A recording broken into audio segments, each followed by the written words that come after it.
ready for some football. I don't know about you.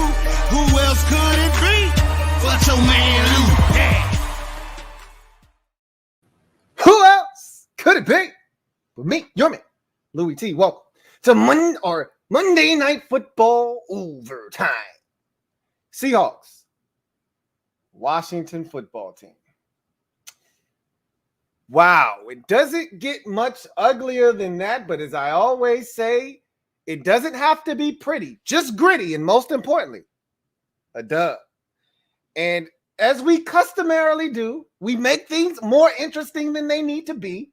Injuries are starting to pile up, as we always know with this team. It's always something. J.D. McKissick goes down. Wes Schweitzer goes down. Joey Sly, our field goal kicker, goes down. Landon Collins goes down. So we've got a ton of injuries. We've got a short week. We got the Las Vegas Raiders. We got to go all the way to the West Coast. Well, not as far as we would have had to go if they were still in Oakland, but we got to go to Vegas. It's still a trip to the West Coast. And it's not going to be a fun week, that's for sure, because of all the injuries. That said, celebrate. We are now in the playoffs. We're in the door. The door was ajar. The door was ajar. It wasn't pretty. I told you this before. I'll tell you this again, and I'll say it many more times. They're not going to check the validity of this victory or how it was achieved 3 weeks from now. They're just going to put the brick in the left-hand column, and at the end of the season, they're going to count your left column bricks and see if you have enough. We're going to put this brick in the left-hand column, and we're going to keep it pushing. We got the dub. It was not pretty, but it was a victory. I will say this for all of you out there that love the let's play smash mouth football. You love that philosophy. I hope you got what you wanted tonight, because this was as ugly as it gets in terms of offensive efficiency, especially in the second half. We had a stretch there where we had great field position. We had opportunities. We had 3rd and short 3 times in a row, and we couldn't get a first down. Stick that in your run it every single down and be physical and smash mouth, pipe, and smoke it. It was terrible. I don't want to watch that shit. I'm glad Antonio Gibson had the most carries he's had in his career tonight. I'm glad he eclipsed 100 yards. That is fan-effing-tastic. You know what I like to do? I like to convert on 3rd downs. That's what I like to do. Thought Scott Turner got too heavy on the run calls, too damn conservative. Yes, the defense was playing phenomenal. Yes, Russell Wilson looked awful until that last drive. Yes, I'm aware of all of this. Still, we weren't winning 27-9. We were winning 17-9. Put their asses away. And no, we played around with them. You don't play with your food. You eat it. We played around with our food, and we almost choked on the shit, and we almost didn't make it out of here alive. But when it's all said and done, we got it done. Again, not pretty, not gritty, but when plays had to be made, guys stepped up. Kendall Fuller, game ball. Big play. Because if he keeps running with DK Metcalf, that's a 2-point conversion. Danny Johnson was late. All of you screaming, oh, Landon Collins stinks. Get him out of there. He gets injured. They put DeShazer Everett in, and you know I love me some DeShazer Everett. But this is why you don't want backups in the game. In the biggest moment of the game, DeShazer freezes. He has a brain fart and lets Freddie Swain run right up the seam. And the thing I kept saying is that 2-point conversion is going to save us.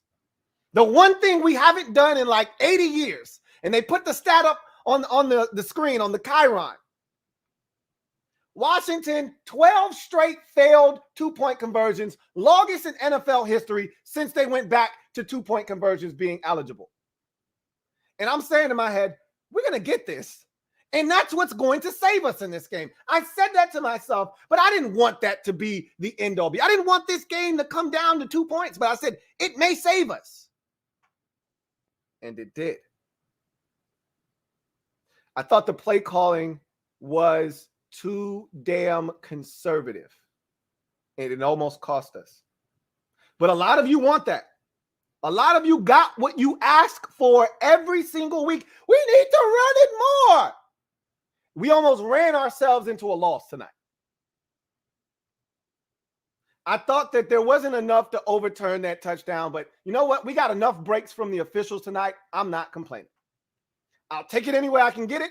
We got the dub. We are 5-6, and we are the 7th seed in the NFC playoffs, and we're coming for the #1 spot in the NFC East. Yeah, I said it. Even after a performance like that, I still feel confident this team's good enough to go get what's rightfully ours, and that's the NFC East crown. Like to see somebody stop us. Except for us. We can stop ourselves. How about the onside debacle? Huh? How about that? That was cute. That was pretty. That was fun. A lot of people in the MOBB thinking the game's over, and I'm like, I'm not celebrating. Nick Caps is like, Louie, where you at? I'm over here nervous sitting on pins and needles because I know the onside kick is coming, and I'm not 100% sure we're going to recover it. That's why you haven't heard from me yet. I'm over here about to pee on my damn self. And everybody else in the comments is all excited. Kendall full. I'm like, Kendall my ass. We ain't won shit yet. They learned the hard way, though. We almost pissed this shit away. But as fate would have it, we got just like the last time we were on primetime television, we got a do-over. Remember the first time we got the field goal over again and we won. We got another do-over tonight. This time we got another onside kick. We tried to screw that one up too. But do the Humpty Hump. Hey, do the hump. Humpty baby. Damn, if it is not for Adam Humphries, we don't get that one either. Anyway, enough of that. Let's get to the comment section. We won, damn it. And I don't feel bad about it. Okay, you're not going to make me feel bad about getting this 17-15 victory. This feels a lot like the Philadelphia win in week 17 last year.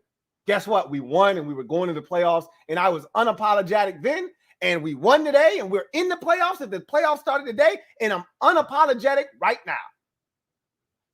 Let's get to the comment section, man. Hopefully this win didn't come at a steep price. We're definitely going to have to hit the streets looking for a kicker. F. Altus, thank you for the super chat. Greatly appreciate you.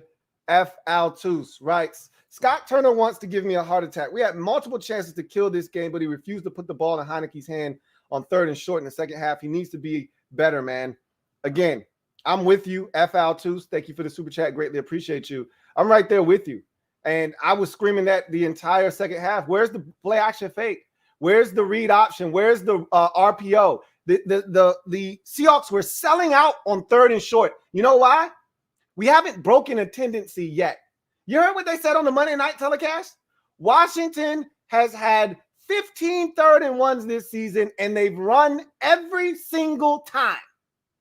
And at some point, I'm waiting for the tendency break. I'm waiting for the fake handoff, boot action. Heineke comes out the other side. I'm waiting for the fake give. Heineke pulls it on read option and runs it himself. I'm waiting for the RPO. Heineke keeps it in the belly as long as possible. The linebackers commit and you throw a pop pass to Logan Thomas. I'm waiting for something off of the 3rd and 1 run because we've done it all season. We've run it every single time, and we did it again tonight. We did it again. Every 3rd and 1, we ran it. You don't think the Seahawks know that? Where's the tendency break? I was screaming after like the second punt of 3 in a row in the second half. Let Heineke throw it. Let him throw. You're over here babysitting the man like he can't. The Seattle Seahawks were playing soft zone coverage the entire night. Anything we wanted underneath, we could have it. They were giving it to us, and we refused to throw the ball. Now, Heineke still ended up with 35 passing attempts, so he still threw it.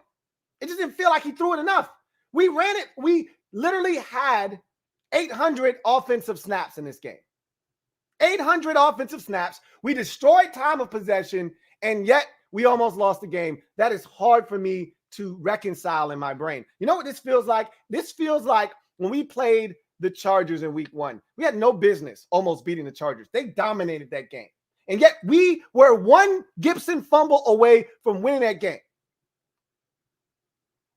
That's what happened tonight. We dominated this game, and yet we were one 2-point conversion away from pissing this thing away. But we won. Thought Scott Turner really was too conservative tonight. David Kim, thank you for the super chat. Greatly appreciate you. My guy, David Kim, writes, Louie, I know you loved mainly runs by Gibby. Our short game was off the chain. FedEx was rocking. I loved Gibby getting the rock. I don't want Gibby being pounded into submission on 3rd and 1s, repeatedly running his head into a brick wall. I don't want to see. And we continue to do it. Then we stuck Jarrett Patterson in there like he was going to make a damn difference. He got stuffed on 3rd and 1. So I heard my guy Trevor Patch said that the stadium was loud. It was rocking. That's great to know. That's awesome to hear. That the fans showed up and they made a difference, especially on that 2-point conversion. That was awesome. F. Altus, thank you for the super chat. Greatly appreciate you. Double up. Thank you for doubling up. F. Altus, greatly appreciate you. Writes, Scott Turner called a good game otherwise, but mental lapses almost killed our playoff hopes. We dream for one more week, people. Let's effing go. TLH. I don't agree with you that Scott Turner called a great game. I don't buy that. I thought he was way too conservative, ultra conservative tonight. Literally tried to take the air out of the ball, and I don't know if that was because we didn't have a kicker. I don't know why they felt like running the football repeatedly. There were possessions where we didn't throw it once. We went 3 and out with 3 runs. I think we did that twice tonight, where Heineke simply didn't even get a chance to throw it. I mean, how many times on 3rd and 1 can you be denied and you decide that, you know what, we should try that again? We got stopped the first 2 times. Maybe this 3rd time we won't get stopped. How many times can you do that? I don't know.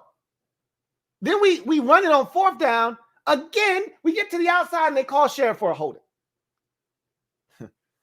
I didn't love the play calling tonight. I did not. Divine Do Care. Thank you for the super chat. Greatly appreciate you. Divine Do Care writes, we deserve to win that game by 20 plus. What you deserve and what you get are 2 different things. Right? What you deserve and what you ultimately get in life are 2 different things. The Chargers deserve to beat us by 20 plus points. They beat us by 4. We deserve to win this game by 20 plus points. We won by 2. A win's a win's a win in the National Football League. You're right. We did deserve to win by more, but we didn't. But we won. That's all I care about. DJ Walker, thank you for the super chat. Greatly appreciate you. DJ Walker writes, game just went off and my girl went to bed. I followed behind and she said, wait, if you're going to watch Louie T, stay out there, LOL. She's trying to sleep. She probably knew I was going to be making some noise. So she said, look, keep that shit out there in the front room. I'm trying to go to bed, and I don't want to hear this man screaming at the top of his lungs, okay? If you're going to watch that, stay out there. Even your girl knows. Shout out to your girl, man. She already knows what time it is. She knew I was going to be ranting and raving. Oh, man. Thank you for that, DJ. I really appreciate that. Bear it down in my guy BD. Thank you for the super chat. My guy BD, thank you for being a member of the MOBB. Stand up. We in the building. Y'all know what it is. Who writes, it was worthy of a heart attack, but I'll take it. You know how we do it. It not only wasn't good enough for us to not get the touchdown to put it away, right? So we could breathe easy and live comfortably for the final 2 minutes. It wasn't good enough that Gibby, for the 2nd straight week, went out of bounds and stopped the clock. How precious were those 15 seconds? The Seahawks scored their touchdown with 15 seconds. Do you know what would have run off the clock had he not went out of bounds for the 2nd consecutive week? 15 seconds. Oh, my God. You guys are so smart. Instead, they had 2 minutes and some change to get down the field instead of less than 2 minutes, because we would have run our 3rd down play with 2 minutes to go and our 4th down play with 2 minutes. But again, enough of that. It wasn't good enough that those things happened, okay? It wasn't good enough that the officials decided, nah, that's not a catch. It wasn't good enough that we decided to have a dumb pass interference penalty when it was going to be 4th and 5 with a chance to get off the field and end this game the right way. No, it wasn't good enough that we had them right where we wanted, a 3rd and 5 again. We give up a 1st down underneath the DJ Dallas.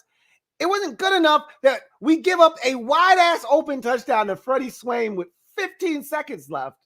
No, it wasn't good enough that Kendall Fuller gets the interception in the end zone to preserve the 2-point victory, or so we thought. They had to scare us one final time with an onside kick that almost was recovered by the Seahawks, if not for an illegal formation. God, this team doesn't like their fans. They want us to perish watching these games, don't they? My goodness. Michael White, thank you for the super chat. Greatly appreciate you. Thank you for being a member of the MOBB, who writes, 3-game win streak. The mob was hyped. Yes, it was. He says, and the Mets are spending money like a drunken sailor again. Great time to be alive. For all you Nats fans out there, read it and weep. Your beloved savior, Max Scherzer, is now a Met. How do you like them apples? I'm not worried. I'm the champs of Major League Baseball. I'm not worried. But I know that has to feel really bad. Anyway, R. Smith, thank you for the super chat. Greatly appreciate you. My guy R. Smith writes, needed 40 fantasy points from Gibby, got McKissick. Yeah, he got the 2 touchdowns in there, man. Sorry, not sorry. I don't give a shit who gets it. This is why I don't play fantasy, right? Because I don't care who scores the damn points. Just score them so that we win. And that's what happened tonight. R. Smith, thank you for becoming the newest member of the MOBB. Stand up, R. Smith. You are officially a member of the MOBB. Greatly appreciate you, my guy, R. Smith.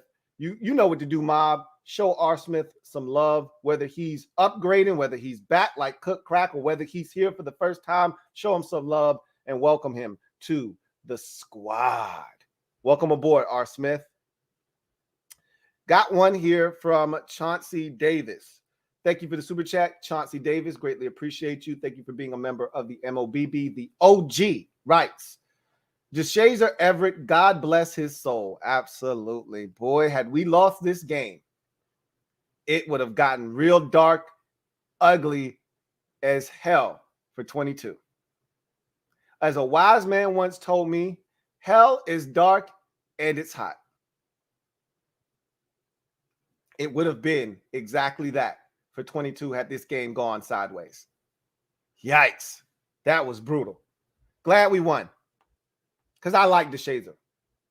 P-Low Dollars, thank you for the super chat. Greatly appreciate you. And thank you for being a member of the MOBB, who writes, that's why I love my team. Hope McKissick is okay, though.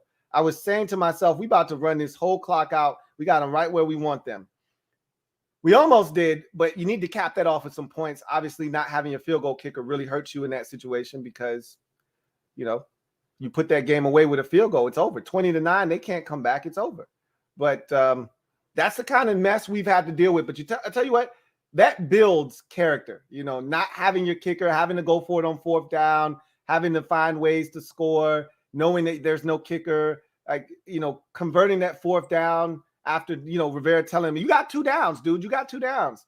Like, it shows that this team has battled through everything this year, including not having a kicker. We're the second team this year to win a game just like this, not having a kicker. The Steelers did it earlier this season against the Browns when their kicker got knocked out of the game when they tried a fake field goal. Here we are doing exactly what they did. I think they might have won the game in a similar fashion. I don't know if the score was exactly the same, but it was close to this, you know, 17-15 nonsense we just won by. So, you know, we're the second team to do it without a kicker to finish a game, and we got it done. That's all that matters.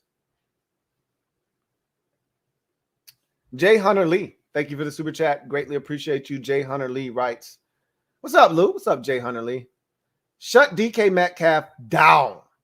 Also looks like the refs didn't want us to win down the stretch. I'm not putting this on the refs. They were pretty consistent throughout the game with what they called. I didn't think this was a poorly officiated game.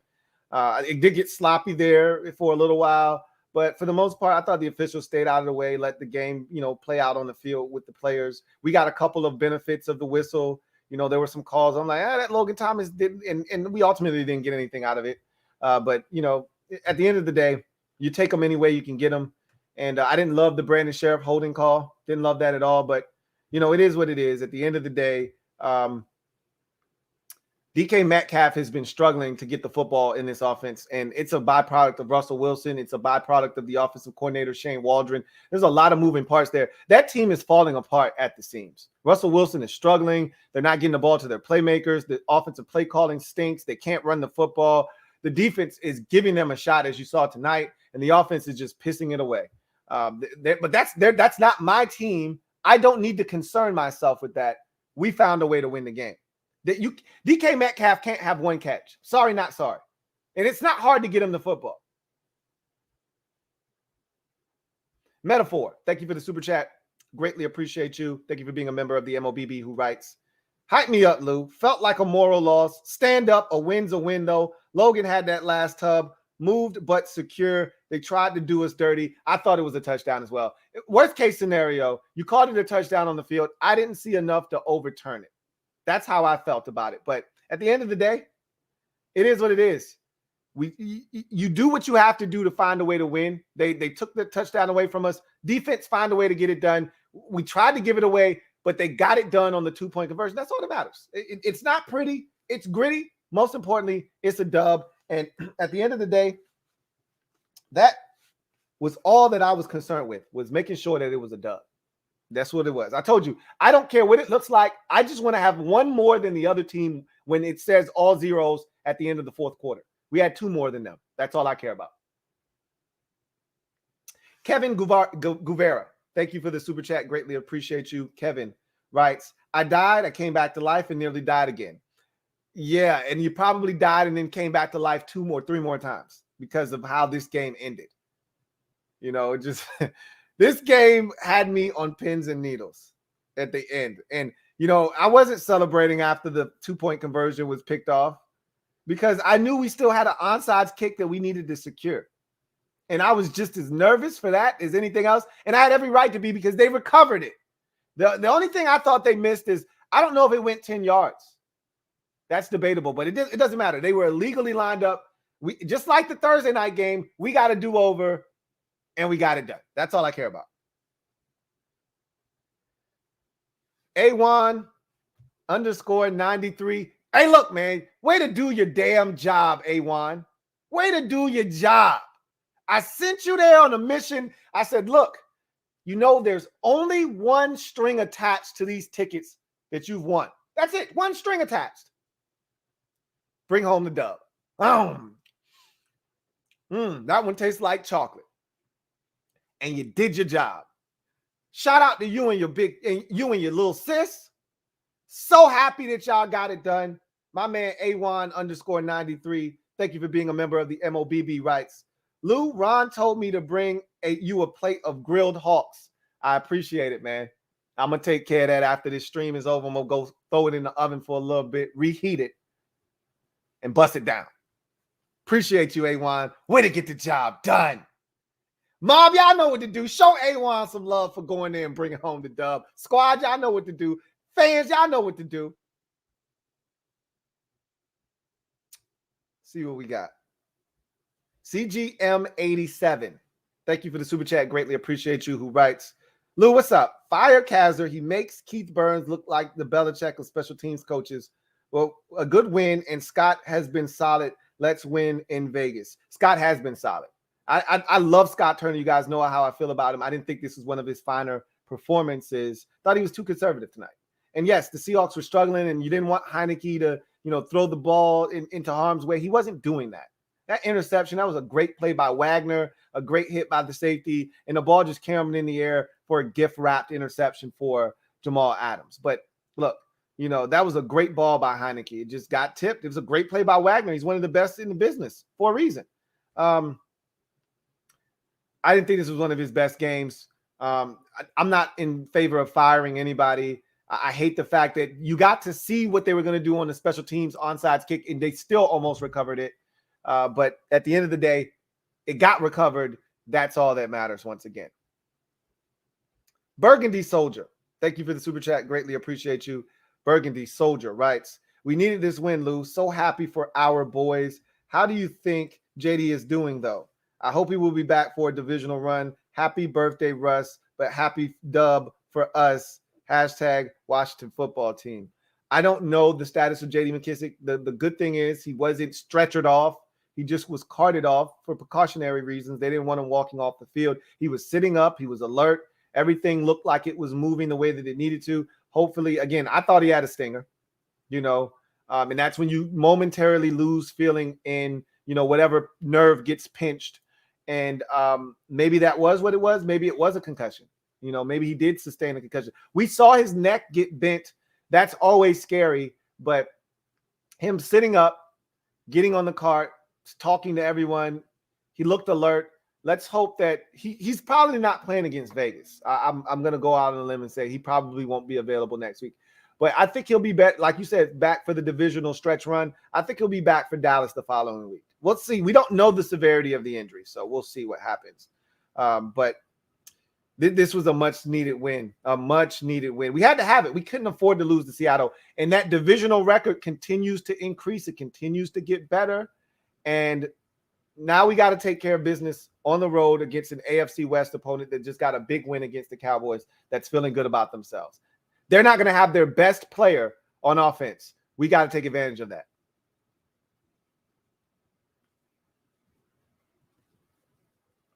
Eddie Barrington, my guy Eddie B, thank you for the super chat and thank you for being a member of the MOBB, who writes, TLTH has more zip on his passes now. Heineke does have more zip on his passes, it seems like, but you still see it when he has to throw the football out to the outside the numbers. Like he threw that, I think it was an out to DeAndre Carter, who I thought could have come back for it a little bit more, but that ball hung in there for a long time and allowed Sidney Jones to come back and break it up. He's still, you could tell that's when the arm strength, that's when you could tell he's not Justin Herbert. He's not Josh Allen. You know what I mean? He's not Aaron Rodgers. That's when you can tell. But like the pass to DeAndre Carter over the middle on that fourth down, he put some super zip on that football, So we'll see what happens. Tony P56, thank you for the super chat. Greatly appreciate you. My guy, Tony P56 says, shout out to the hat.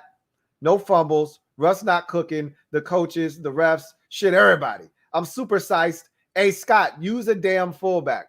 We don't need a fullback. We need a play action fake. We need read option. We need an RPO. We need something different on 3rd and 1. Everybody knows we're running it. You can't do what, there's this sense that, it's so gratifying when you can do something when the other team knows it's coming. And that's cute. But you know what else is great? Them thinking something's coming and then them getting something else. There's nothing better for a pitcher than when a hitter is sitting on a 2-2 fastball and they don't take the bat off of their shoulders because they're sitting on 2-2 fastball and they get a 2-2 breaking ball. And you see the knees buckle, the bat never moves, and they don't even look back. They just start walking to the dugout because they thought something was coming and something else came and they weren't ready for it. You know what would be great? One of these times it's 3rd and 1, and instead of us doing the obligatory hand it off to Antonio Gibson, send a guy in motion and then hand it off to Gibson, or send a guy in motion and hand it off to J.D. McKissick, or let's get in tight and hand it off to Jarrett Patterson. You know what would be nice? Put it in Gibby's belly, have the linebacker suck up, pull it out of his belly and throw it to Logan Thomas. That'd be nice. That'd be great. You know what would be nice? Stick it in his belly, pull it out, and have Taylor take it for a 4-yard run and slide. That'd be great. But anyway, I'm super psyched too. Super psyched me. And shout out to the hat. We 3-0 since Tony P56 blessed the kid with the cap. CGM87. Thank you for the super chat. Double up. Thank you for doubling up. CGM87 writes, should have kicked the field goal with Tress on the 3-yard line. Bad TD overturn. I said, well, damn, Tress can't kick a 21-yard, 22-yard field goal. Like, what are we doing? Ron, he got gun shy because we got a kick blocked and he didn't want to see Tress go out there, potentially get it blocked again. He got scared. And I don't blame him, but at the same time, like, Tress can't get it up for 20 yards. It is what it is. I didn't like the TD overturn either, but the ball moved. I just thought he had his hand under it and he still had possession of it. I didn't like the call, but it is what it is. Brian Norfleet, thank you for the super chat. Greatly appreciate you. My guy Brian writes, man, Brian, I know your pain. Why did we get so conservative with a one-score? I don't know why we were so conservative in a one-score game. Again, I don't know if they thought that pick didn't get blocked before a half and we were actually up 10-7, and then the touchdown made it 17-7 and we were up 2 scores. I don't know if they lost track of what the score was, but they got super conservative and I didn't like it one bit. Not sure my heart can take too many of these games. Vegas, here we come. I'm going to just tell you, Brian, and I told you guys on the episode of Washington Football Nightly earlier today that this was going to happen. I said, we are going to be in a close ball game, so prepare yourself mentally for that. And that's exactly what happened. So this is how we win. We haven't blown anyone out. We don't blow teams out. This is how we win football games. So you better get your heart prepared for more of these, because this is how it's going to be moving forward. Like, we don't blow teams out.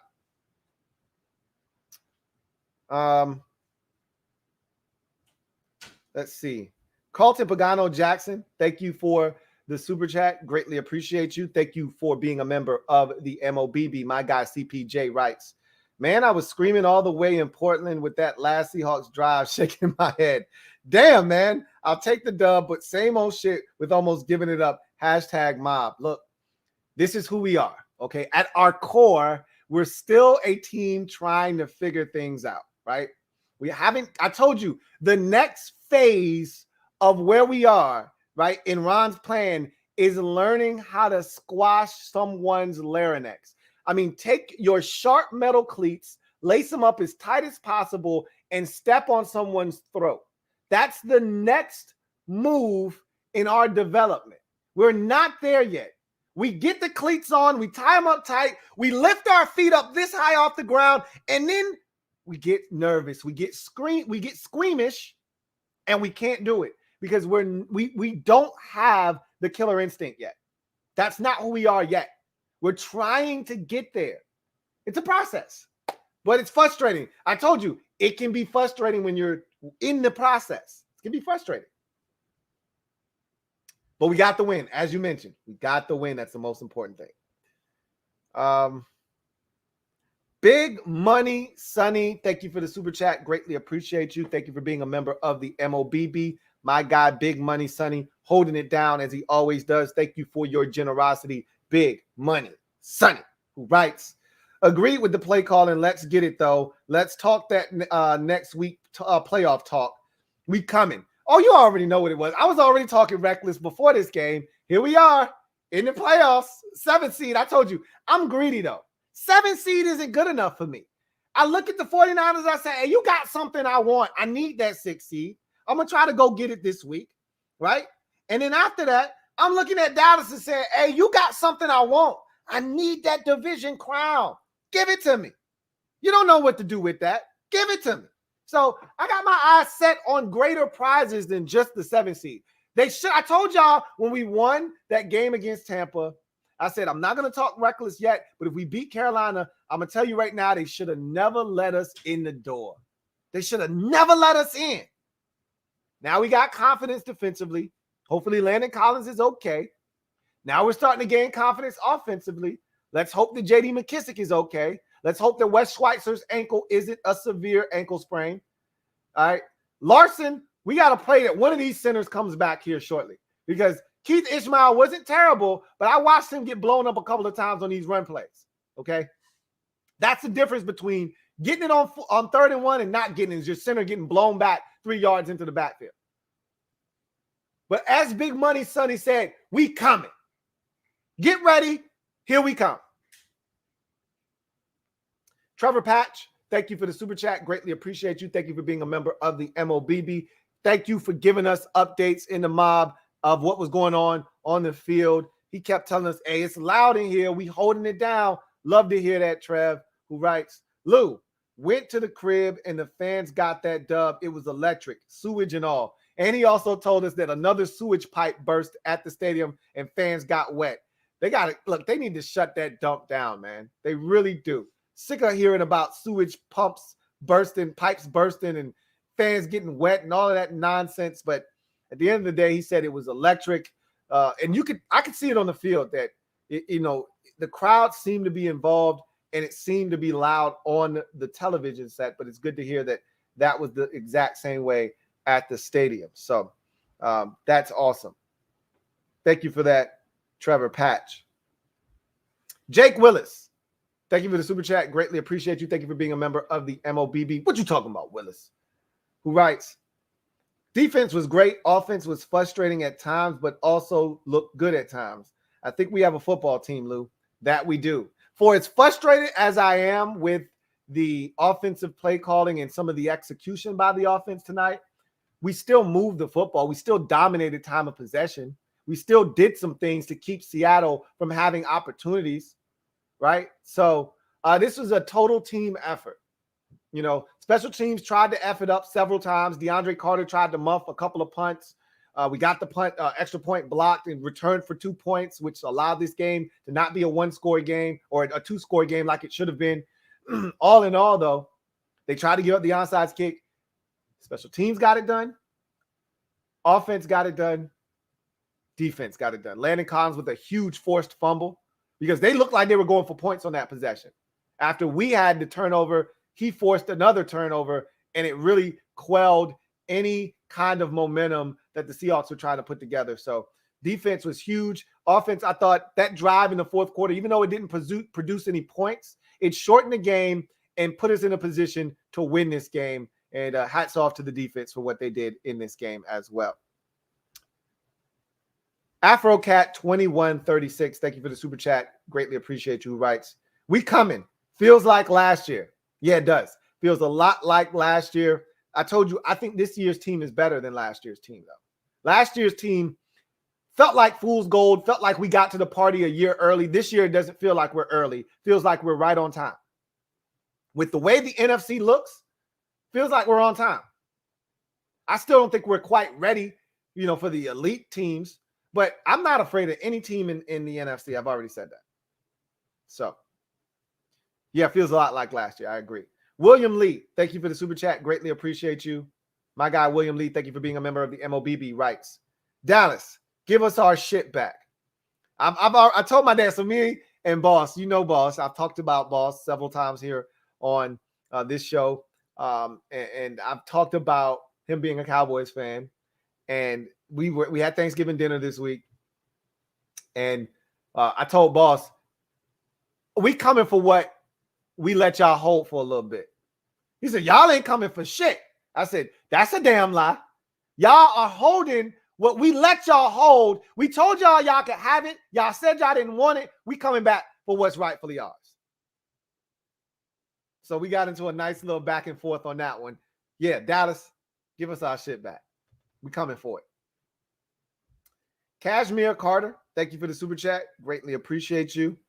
Cashmere Carter, thank you for the super chat. Eric DeBose, thank you for the super chat. Greatly appreciate you. My guy, Eric DeBose, writes,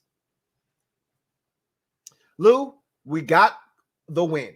Excited as F. Defense was outstanding. Taylor needs to pull some of those read options from the running back and go around that end. Hail D win. Yes. I think that I don't know if it's a called run where he just hands it off or if it's read option where he can actually keep it himself. I don't see him reading the defensive end. I just see him giving it to Gibby. That's what it looks like to me. Anyway, I'm excited as hell too. I told you, I don't care how they look. I just wanted this game deserved to be more comfortably taken care of. This deserved to be, 20. That Logan Thomas touchdown would have been the perfect way to cap off this game. Then we would have won this thing 25, because I think we would have got the 2-point conversion, 25-9. This felt like a game we should have won 25-9.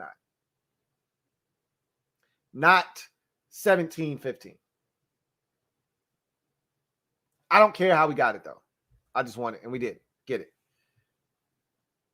Kevo Robbins 11 _ thank you for the super chat. Greatly appreciate you. Who writes, Tony is a beast. Our D-line and O-line have been playing great. Can't wait till the play calling gets aggressive. Yeah, let's talk about Shaka Tony. Shaka Tony. Let's talk about Shaka Tony. First game back from the concussion since the Tampa Bay game, and he was huge with the 1 sack, and then chasing down Russell Wilson on a 3rd down to force a punt. Shaka Toney was massive. I hate the fact that after a Shaka Toney sack that produced a 2nd and 18, we then promptly give up 13 on a check down to DJ Dallas to set up a 3rd and 5. That stinks. That's a yuck. Ugh. Anyway, I love it. The Martin family, thank you for the super chat. Greatly appreciate you. Who writes, great dub, Lou, for the fam. Punks jump up to get beat down. You know what it is. Punks jump up to get beat down. You know what it is. You know, that felt sort of Martinish. You know what he said to the dude where he beat him for the little charity title that he had. And he told him, punks jump up to get beat down. Right? But then when he fought Tommy Hearns, he had the little combination, pop, pop, pop, pop, pop, pop, pop, pop. And he turned around, he said, Gina, yeah, babe, I got him. And then he turns around and catches that uppercut. And Pam is jumping up like, oh my God. And then they go like this. And he's in the wall stuck. I don't want to fight no more, babe. That's what that kind of felt like. We've been beating them up all game long. And then Russ came with that uppercut. And I wasn't sure how they were going to respond on that 2-point conversion. But I was like, I don't want no more, Russ. That's why I was like, get this onside kick. I don't want no more, Russ. I'm done, Dangerous. I don't want no more. I just want my dub and I want to go home. Punks jump up to get beat down. That's 3 in a row. We on our revenge tour. And you know what we like to say here on the Louie T Network. Revenge is a dish best served ice cold. And that win was cold-blooded. Cowboy Hater 21. Thank you for the super chat. Greatly appreciate you. Who writes, Washington is playing better without Young and Sweat. LOL. And you might be wrong on Heineke. I don't believe that for one second. This is one of those games where I was like, man, we sure could use a Sweat or a Young. But I will say the interior pressure for the second consecutive week was outstanding. You know, and the gap control was nice, but you know, the interior rush of Ioannidis, Payne, and Allen was phenomenal tonight. Phenomenal. And I hope I'm wrong about Heineke. I want to be wrong about Heineke. I want him to be the guy. I do, but he's got to prove it. Kevin, the PRF, thank you for the super chat. Greatly appreciate you. Thank you for being a member of the MOBB. My guy, Kev, writes, big game next week. Washington football team refs versus Raiders refs. I don't know who wins, but I'm putting phantom calls at +13. Hashtag that was a catch. Yeah, there was a lot. Well, I thought that a lot of those penalties on Thursday were penalties. Not all of them, but most of them were penalties. Okay. And we got the benefit of some calls tonight, and then we got hosed on the call. It is what it is. You know, again, the football gods always balances it out. Okay.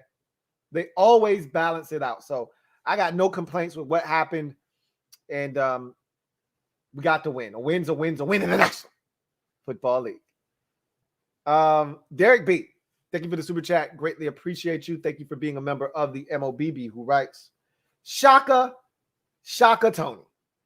I feel for you. I think I love you. Hashtag TLH. Yes, sir.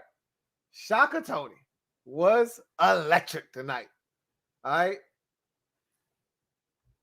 Took us to the wire. To the wire. Rashad Coker. Thank you for the super chat. Greatly appreciate you. Rashad writes, Super Bowl bound. You need to pump your brakes and drive slow, homie. Drive slow. He says, LOL, just kidding. Unless, he says, but seriously, I want that division crown back. Dallas, we're coming. Why not us? Great question, Rashad. Why not us? That's what I've been saying since the Tampa win. Why not us? You know, it sounded crazy after the Tampa win because we were only 3-6, right? I was like, why not us? I look at Green Bay. I look at Arizona. I look at the Rams. I look at all of these teams. I look at Dallas. Those are the best of the best, right? Tampa, we just beat them. I look at everybody. Why not us? Who's stopping us? I'm not saying. I'm just saying. Brendan McCloskey, thank you for the super chat. Greatly appreciate you, my guy, Brendan. Thank you for being a member of the MOBB. Writes, this team never fails to give us heart attacks. Why can't we ever go for the death blow? I told you that's not who we are yet. We're trying to become that type of team. You saw what the Bengals did to the Steelers? Oh, they were so disrespectful to the Pittsburgh Steelers. No mercy. It was Cobra Kai-ish. No mercy. Go for his leg. We're not there yet. We're not there yet.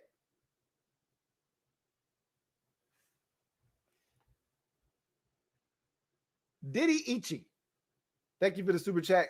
Greatly appreciate you, who writes, dominated for 55 minutes. Gibson has to stay in bounds. It almost cost us. Heineke needs to keep some reads. He'd still be running. I can't explain why that's not taking place. I don't know if that's a Heineke thing or if these are called runs that don't feature the ability to pull it out. If these aren't read options with the ability to keep, then I'm not going to fuss at Heineke. I just know he didn't keep any of them. As for Gibby, that's the second week in a row he's run out of bounds in a critical situation. He's got to stop. And I was cheering for him every step of the way when he turned that corner because I thought it was a chance he could score the touchdown. But the minute you know you're not getting the touchdown, I need you to fall down inbounds. Killed us again this week. It almost cost us this week. It almost cost us. Chris Lee, thank you for the super chat. Greatly appreciate you. Thank you for being a member of the MOBB, who writes, Lou, this team trying to kill me. Almost shit myself on the onside kick. I couldn't believe they almost got 2 onside kick twice. Thanks, Ethan. Thank God for Hump shaking my head.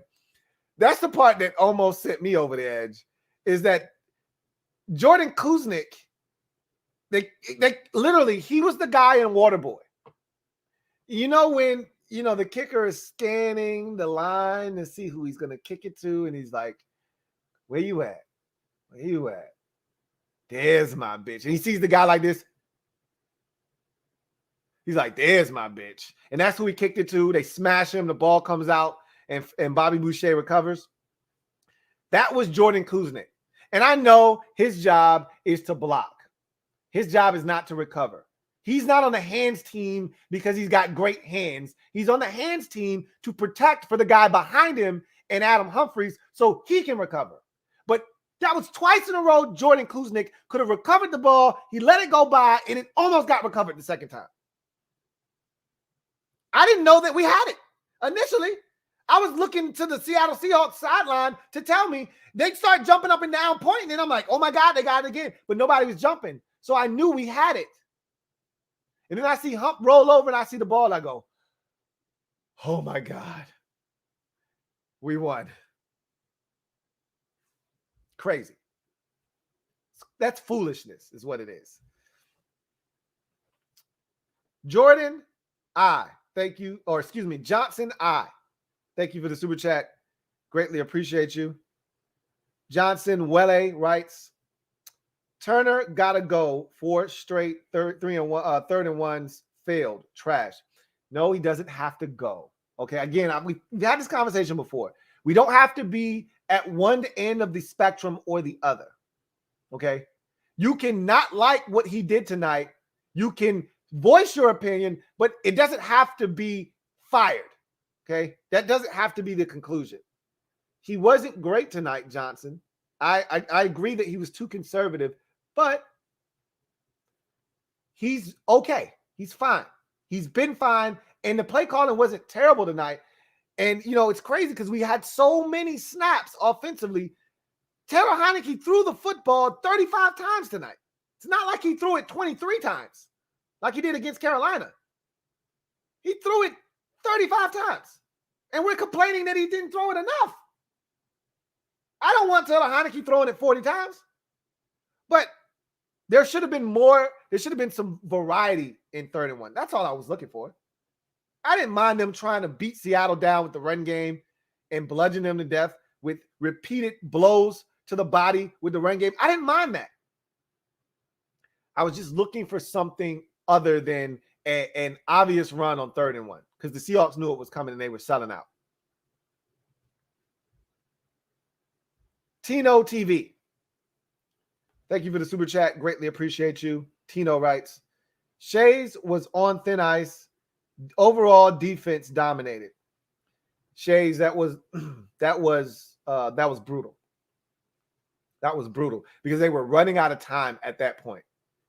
Anything over the middle of the field, and they may not get another offensive snap. And you just blow coverage like that? That's brutal. That is brutal. But we won. Jason Fios, thank you for the super chat. Greatly appreciate you. My guy Jason writes, are we missing Barber yet? What's up, Lou?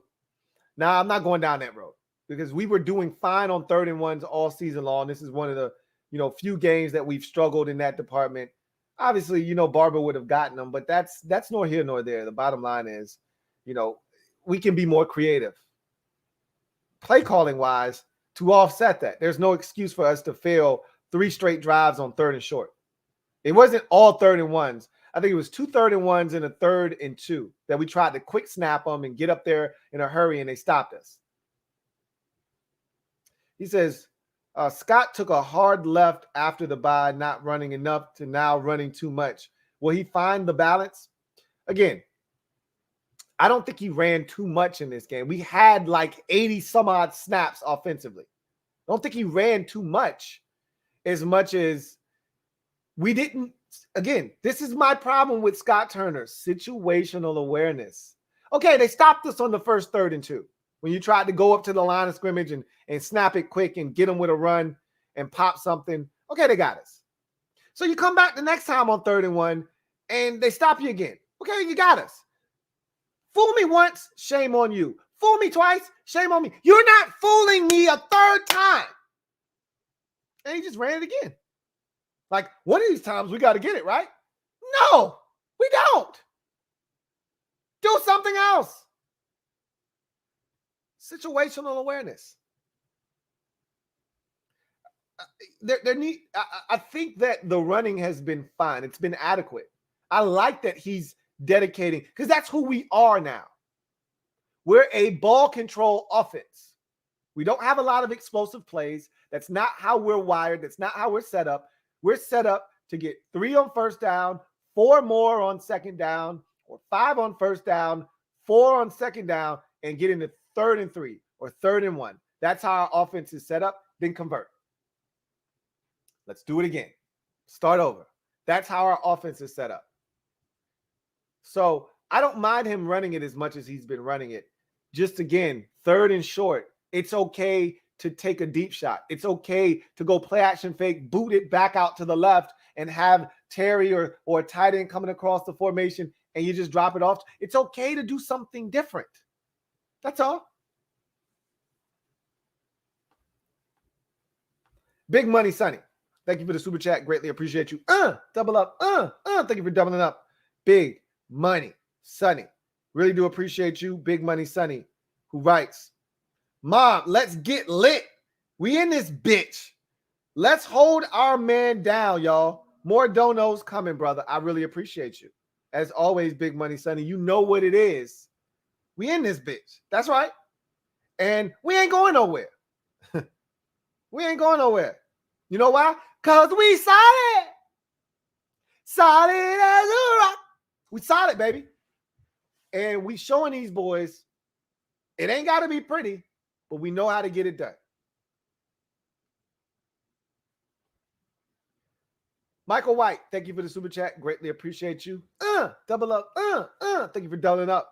Michael White, who writes, the defensive ends were crashing every time on 3rd down, and that short boot run was there every time. I love the run game, but damn, you have to break tendencies. That's all I'm saying. I'm not telling him to not run it with Gibby 30 damn times and JD another 7 or 8 and Jarrett Patterson 2 or 3 times. I'm not saying don't do that because it was working. The reason we were in 3rd and 1 is because we were getting 9 yards on the first 2 downs running. I'm not saying stop doing that. I'm just saying do something different on 3rd and 1. That's it. That's all. Dewan Porch, thank you for the super chat. Greatly appreciate you. And thank you for being a member of the MOBB who writes. Brought that dove home, Lou. It was great here. I love it. I love to hear it. I'm glad that y'all got it done.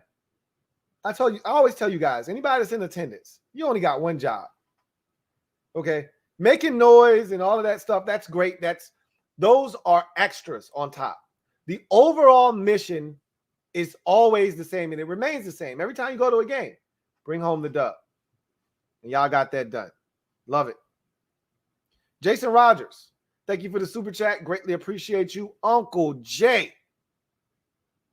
my guy, writes, Lou, I was waiting for that QB read option all game on 3rd and short, and it never came. That was a catch, and Gibby showed up. It never came, and I was waiting to.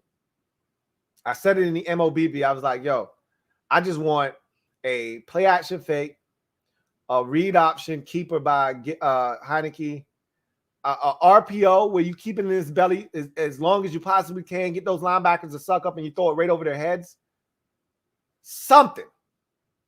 Boot game, something. It never came. I thought that was a catch by Logan as well, but I saw his reaction when he was getting, the referee, they got the earpiece in, and they were talking to Ron. And, Logan Thomas was standing right there, and he walked away, took his helmet off in disgust. I knew they were overturning it at that point. And the longer they took, that meant he was getting the clock adjusted.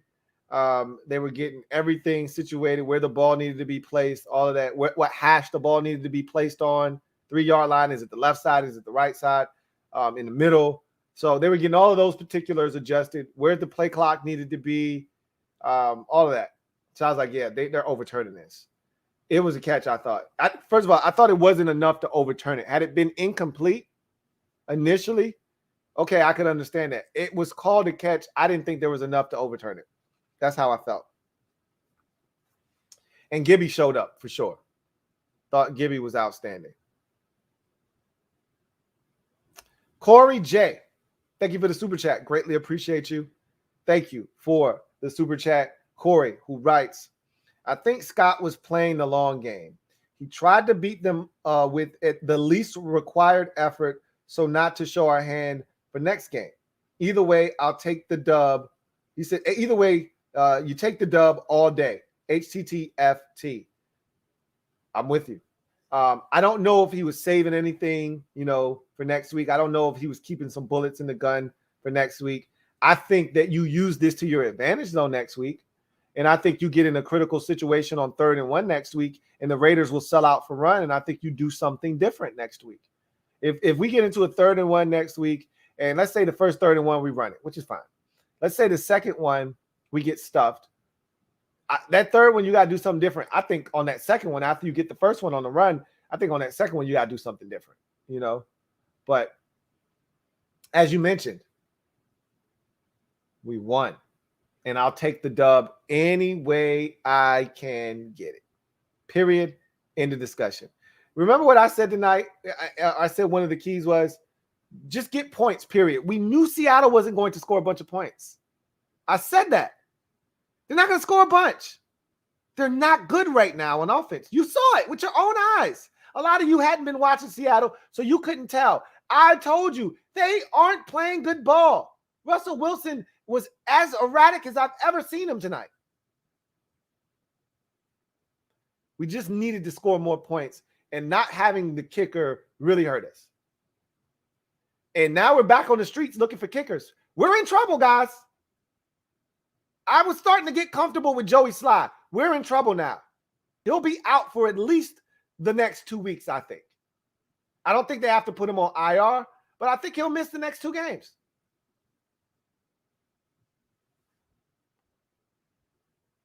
DCJ, thank you for the super chat. Greatly appreciate you. My guy, DCJ, writes, what's good, Lou? It's good, DCJ. Love you, fam. Likewise. But loved every minute of it. I know you did.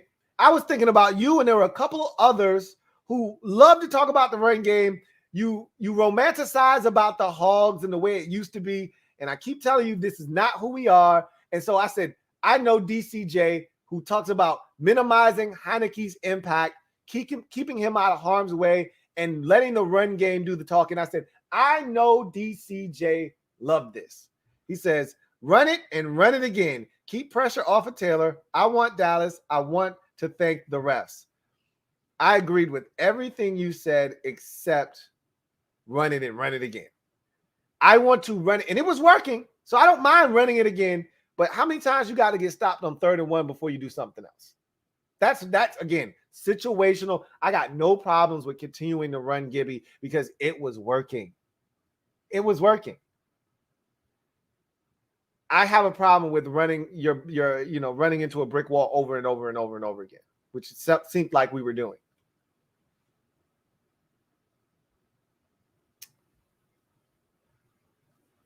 John Hanson, thank you for the super chat. Greatly appreciate you.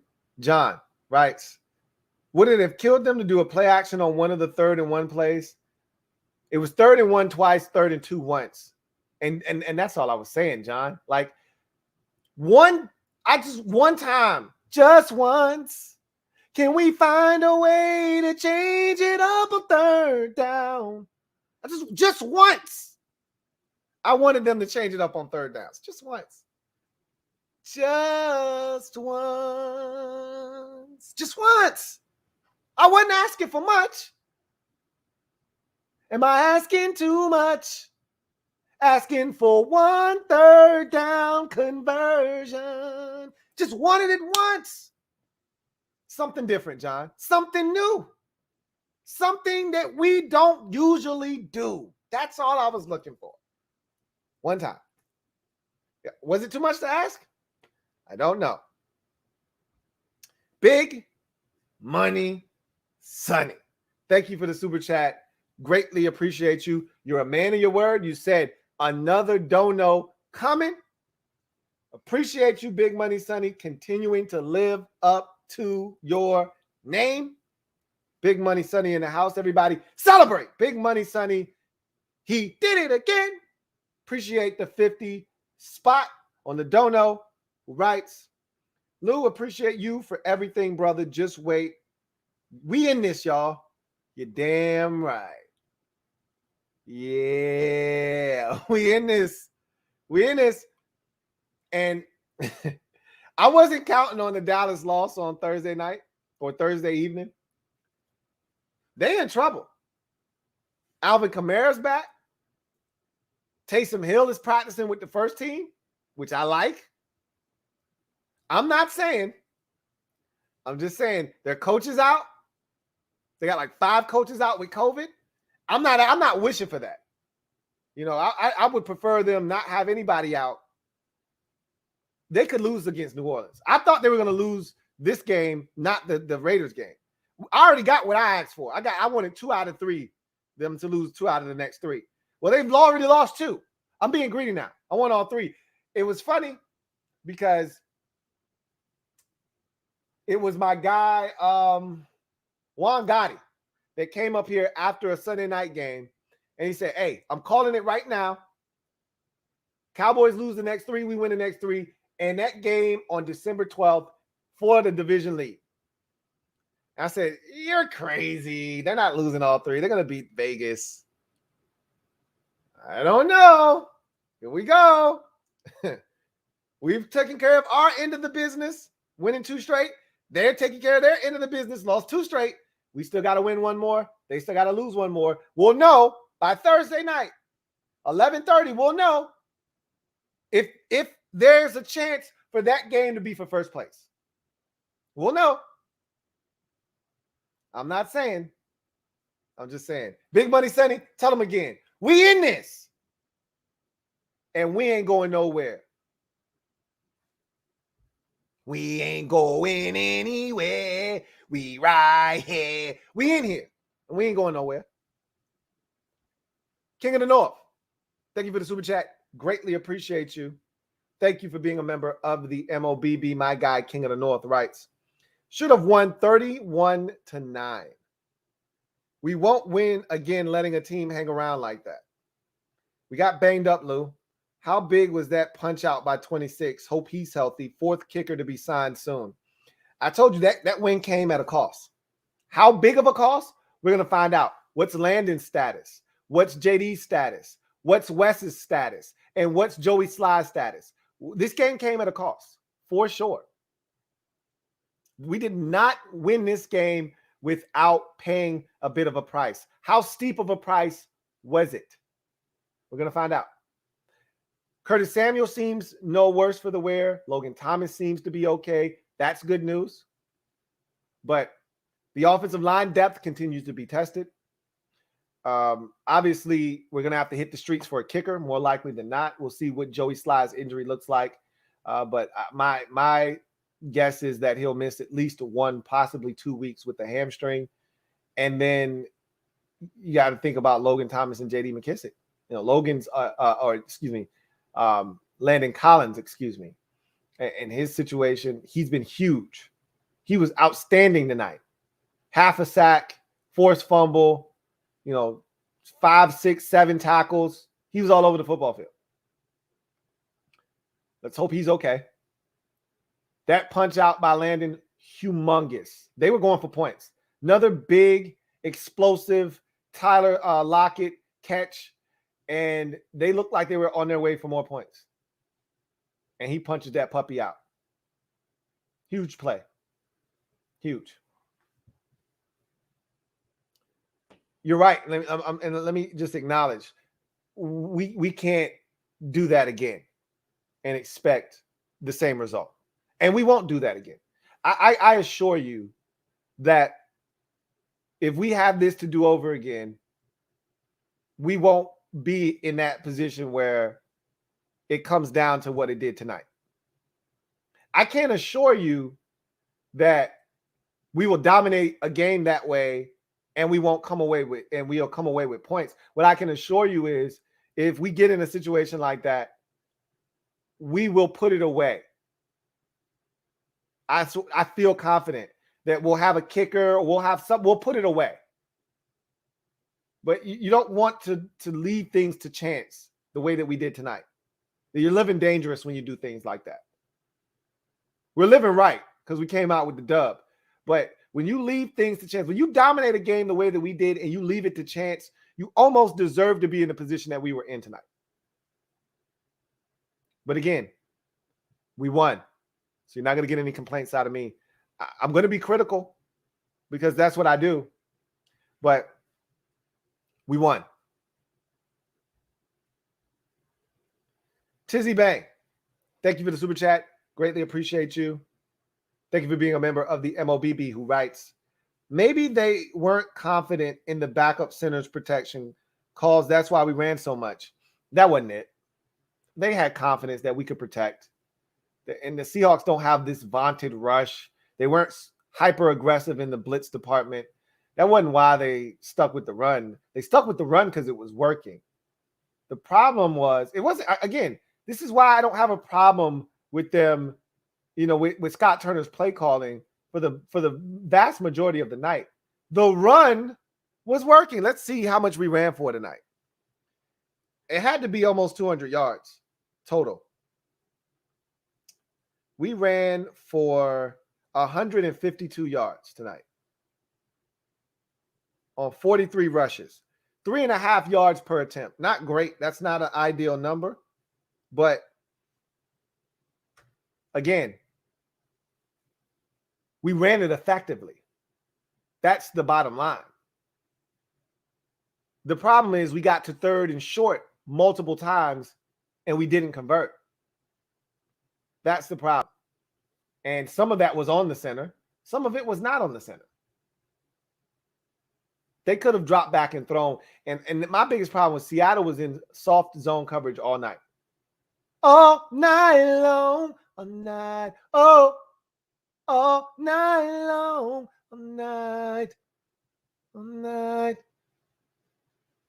felt like we could have matriculated the ball down the field throwing it if we wanted to, but they chose the run route.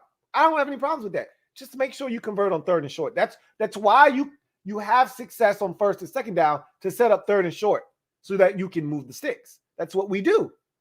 We didn't do that tonight. That was frustrating. The Black Al B. Thank you for the super chat. Greatly appreciate you. My guy Black Al B writes, what it do, Lou? What it do, Black Al B? He says, nah, DJ wife probably knew he'd be cutting up out loud because you be funny as F. DJ's wife already knew what it was. So DJ wife's either said, look, you're going to be loud or he's going to be loud. Either way, somebody's going to be loud and I got to go to work in the morning. Take that shit out into the front room. I'm not mad at her. I'm not mad at her. And DJ knew what time it was too. He didn't argue. He took his laptop. He took his phone, whatever device he's watching this on, and he said, I'm going to go in the other room. I'm not even going to put up a fight. So, hey, as long as you already know what time it is, everybody wins. It's when somebody decides that they want to try to buck the system, that's when problems arise. DJ knew what time it was. He didn't put up a fight. He packed his things and he moved on to the other room. My guy. Chauncey Davis, my guy, OG. Double up. Thank you for doubling up. Chauncey, who writes, Scott Turner finally realized tonight Peyton Barber is gone. Breathe, relax, and enjoy. One game at a time. Tell them again, OG. Say it again for those in the back that didn't hear you the first time. Breathe, relax, and enjoy. Celebrate! We are on a 3-game heater. That's what you call that in the business when you win 3 in a row. A heater. Wasn't pretty tonight. Dubsky. All that matters.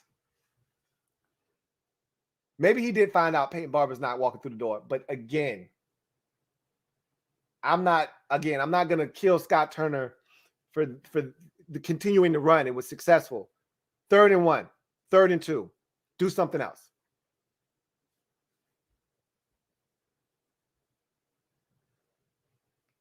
King Shane, thank you for the super chat.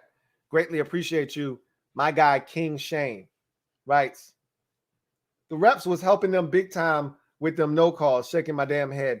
Look, the refs were more on our side than theirs. I thought it balanced itself out. You know, a lot of people are, the refs were really skewed towards Washington. Nah, not exactly. I thought the Brandon Sheriff call was iffy. You know, Cam Curl definitely was that guilty of pass interference. I didn't love that he did that. He didn't have to do, but he didn't know where the ball was at. He just knew he was getting beat, and he wasn't going to give up a big play. I don't have a problem with that. You know, there were a couple of iffy calls in there. It went both ways. You know, it balanced itself out at the end. You know, the Seahawks got a crucial call or no call that helped them score on their touchdown drive. It balances itself out, you know, so it is what it is. Warren Jackson, thank you for the super chat. Greatly appreciate you. Thank you for being a member of the MOBB, who writes, Lou, Shaka, Tony, and the backup DNs are balling. I wouldn't exactly say balling, okay? They're playing well. They're doing their jobs. I don't recall one guy winning off the snap tonight at any point, okay? They're rushing in tandem with one another. I wouldn't exactly say anybody's balling other than the interior guys. They're stepping up because they know that the end guys, they're solid at best. Let's not try to make this narrative out that Chase Young and Montez Sweat are problems and this defense is better off without them. Again, we're never going to agree on that narrative. Never.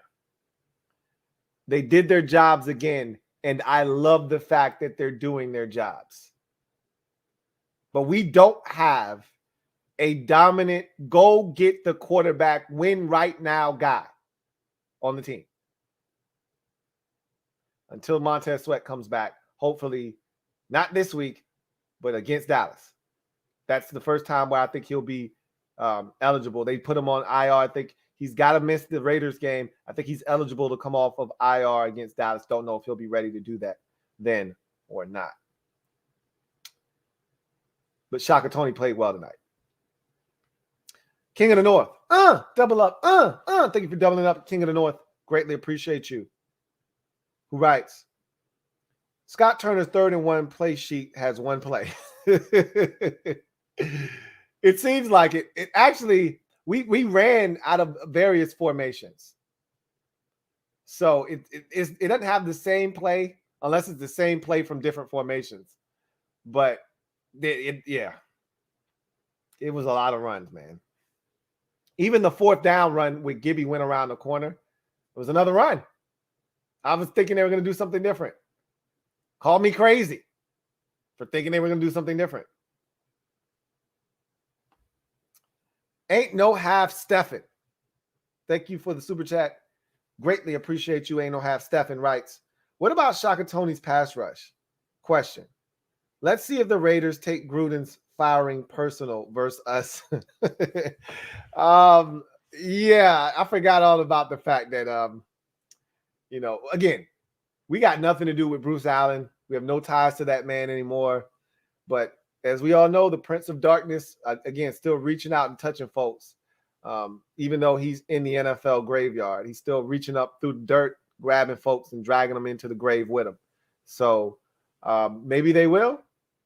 Maybe they won't. We'll see what happens. But Shaka Toney was good tonight. And we knew he could do this when we draft. I told you, he was the guy that I was most excited. We drafted 3 players in the 7th round.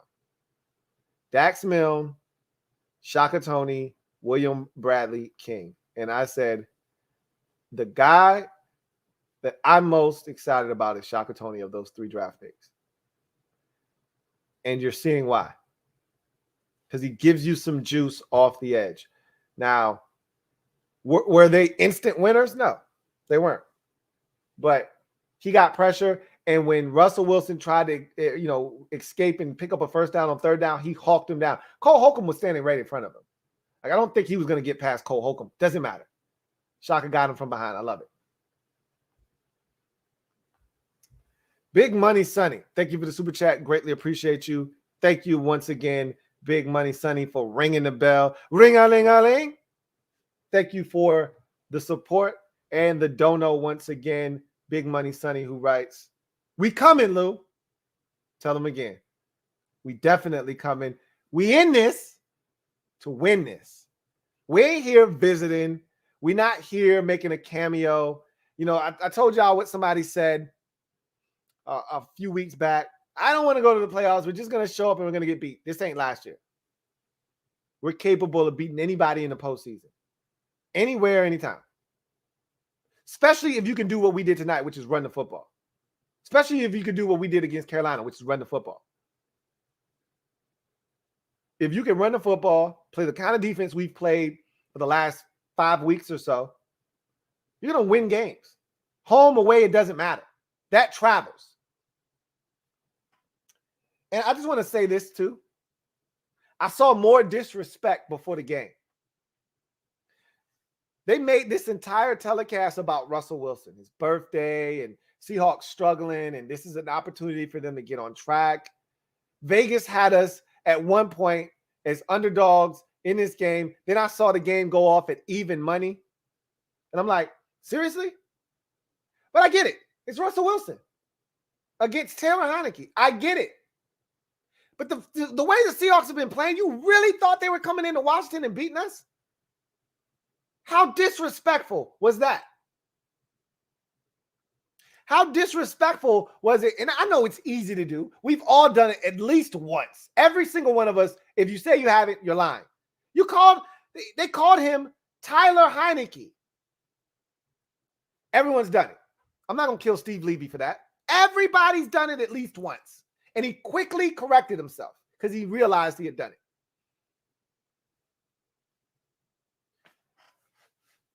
We were disrespected again. They don't believe in us. I don't care. Keep not believing. Let us keep sneaking up. I said I just wanted to be in the hunt conversation. When they show that graphic, I just wanted to be in the hunt. Now we're on the left side of the graphic, the right side, where it says playoffs, wild card. We're number 7. Damn, it feels good to be a gangster. Because we just snuck up on their ass and took that shit. Everybody's looking out for Minnesota. Everybody's looking out for Philadelphia. Everybody's looking out for the New Orleans Saints and the Carolina Panthers led by Cam Newton. How's all that shit working out for you? Jalen Hurts with 3 interceptions. Cam Newton with 2 interceptions and less than 100 yards passing. How's that working out for you? And we just keep creeping up on their ass. Win here, win there, and now we in there. I love it. Don't say nothing. Don't tell them. A wise woman once told me, those who don't hear, and they're not listening, they feel. Don't worry. By the time they wake up and realize what the hell we got cooking up over here, which is crack, it's too late. We done took over the whole block. Now we run the streets. I love it. Let them sleep. Don't wake them up. Let them sleep. Black Al B. Thank you for the super chat. Greatly appreciate you. Double up. My guy, Black Al B writes, congrats on the dub, my guy. Appreciate you. Random ass question. What's your process for these breakdowns? Do you jot down notes or is everything off memory? Everything's up here. I don't write down a single thing. I remember when I first started, I used to write down, take meticulous notes. I would get to half of those notes and then I would get sidetracked. You know how I am. I shoot off the cuff and I go here, I go there. I'm off on a tangent. You know, I'm talking about this, then something else pops in my mind because, you know, my brain's always working. And I would get to half of the shit I wrote down. It was too much. I just want to enjoy the game. I'm a fan at heart. I don't want to sit here and be taking meticulous notes. I want to just enjoy the game. So nothing is written down. Nothing is rehearsed. It's all just up here. And I got a brain and a mind like a steel trap when it comes to football, specifically football, really any sport, but football in particular. I don't forget anything. I can run it back in my head for the most part. You know, sometimes in certain games, shit gets away from you. You forget a play here or there.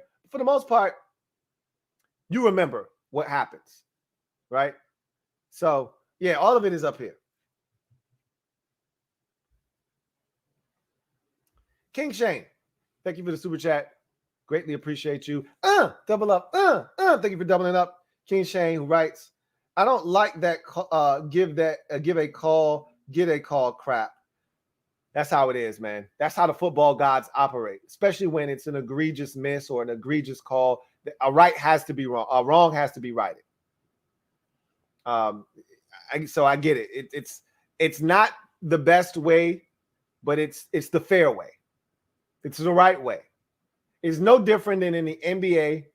You miss a call, so there's a makeup call, or you make a bad call and a guy gets a foul, so then he gets a situation where the next time he hacks the hell out of somebody, but you don't blow the whistle.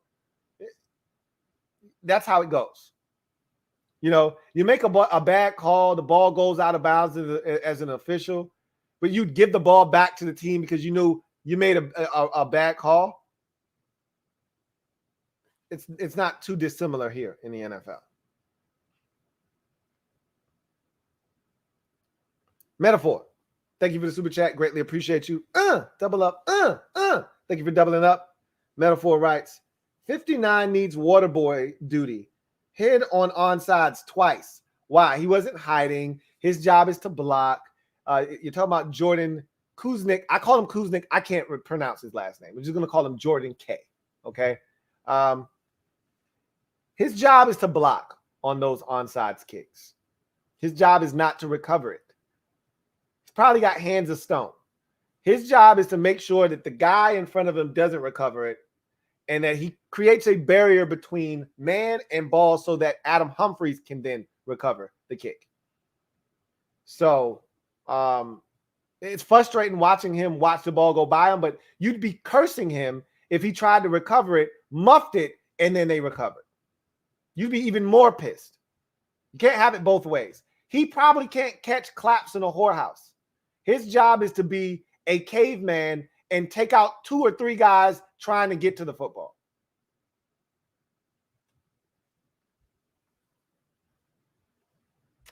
Ishmael Benitez, thank you for the super chat. Greatly appreciate you. Thank you for being a member of the MOBB. My guy, IB, writes, got a dub in the all burgundy. How about that? Good. He said a great good on the O-line, and Keith Ishmael coming in and playing well. Keith Ishmael came in and saved our ass. Can't talk enough about him stepping in and giving us an opportunity to fight in this game. You know, last week he did it. He did it again this week, and he had to do it on a much larger scale this week. And so big ups to Keith Ishmael for coming in and holding us down. As far as the win in all burgundy is concerned, we need to go back there because I'm not going to lie to you. I was a little nervous when Trevor Patch hit me. Soon as I got the stream prepared, he was like, oh, Berg on Berg. I'm like, whoa, wait. This is news to me. I thought we were going to go every big spot. We go white on white. What is this burgundy on burgundy you're talking about? He's like, I think there's been a murder. It's Berg on Berg tonight. I'm like, oh, shit. Here we go. But I said, you know what? Let's embrace the Berg on Berg. And I sent out a tweet before the game. I said, hey, we due for a win in these. We due for a dubski in the Berg on Bergs. We ain't won yet. We Blanco. We were like Blanco for 5. I'm like, we due for one, man. We due for one. And we got one. It wasn't pretty, but we got it. Big Money Sonny, thank you for the super chat. Once again, greatly appreciate you. My guy, Big Money Sonny, writes, can I get an ultra? Of course you can get an ultra. You can get whatever you like. Yeah. Ultra, ultra, ultra, ultra. He wasn't ultra tonight. He was good. I thought he was good. He wasn't Heineke light. Okay, he wasn't Heineke light. But he wasn't Heineke ultra either. He was just regular Heineke. You know? He wasn't none of that zero alcohol bullshit. You know, he wasn't Heineke light, as I mentioned. He wasn't, you know, Heineke 0 calories. He was just regular. Nothing wrong with that, especially when the defense is playing the way that it did tonight and the run game is running as effectively as it did tonight. Nothing wrong with that. He made throws when throws had to be made. Gary B, thank you for the super chat. Greatly appreciate you. Gary writes, Scott's not breaking tendency doesn't diminish Washington football team's awesome running game and clock control. Must mix things up a bit better, and not be so predictable. You're right about that. The fact that we were able to have time of possession, let's see. Time of possession we had to have 40 minutes of time of possession in this game. Had to have had at least 40 minutes of time of possession. 41-40 to 18-20. That is utterly ridiculous. And the fact that we only won by 2 doesn't feel right. But the fact of the matter is, we dominated time of possession, and that was done because of what we were able to do. One, on defense. Let's give credit where credit is due. You don't have the ability to do that unless the defense is getting off the field. And number 2, the run game was absolutely phenomenal because we weren't great on third downs, as we all attested to. We were 5 of 13 on third downs. We weren't great on third downs, okay? We weren't terrible, but we weren't great. 5 of 13 is not good enough. You want to be somewhere around 40, 50%. That 5 of 13, you're hovering right around 40%. You want to be closer to 50%, though. If that were 6 of 13, I'd feel a hell of a lot better than 5 of 13. Let's see what 5 of 13 is. It's probably like 30. I think it's right around 38, 39%. see. 5 of 13 is 38%. Boy, my math is good. 38%. You want to be right around 40, which we were, but you would prefer to be 50%, closer to 50. But anyway, Scott not breaking tendency, it does diminish some of what we did tonight, because if he did break tendency once and it ended up being a big play and we ended up getting points out of it, it changes the way a lot of people feel about this performance. I just love the fact that we were able to do what we did and exert our will and dominance over another team, but it needs to show up on the scoreboard. Because you're not going to play against Russell Wilson, who's airmailing a guy that's 7 yards in front of him every week. You're not going to play against a team that can't get their best receiver the football, despite us playing off, and soft and giving them opportunities. They got guys wide open. Freddie Swain was wide open over the middle of the field, and he throws it into double coverage to DK Metcalf. I told you he was struggling, he being Russell Wilson. Told you he was struggling. And he's throwing into double coverage. He's going to force the ball down the field at least 3 or 4 times. He did that.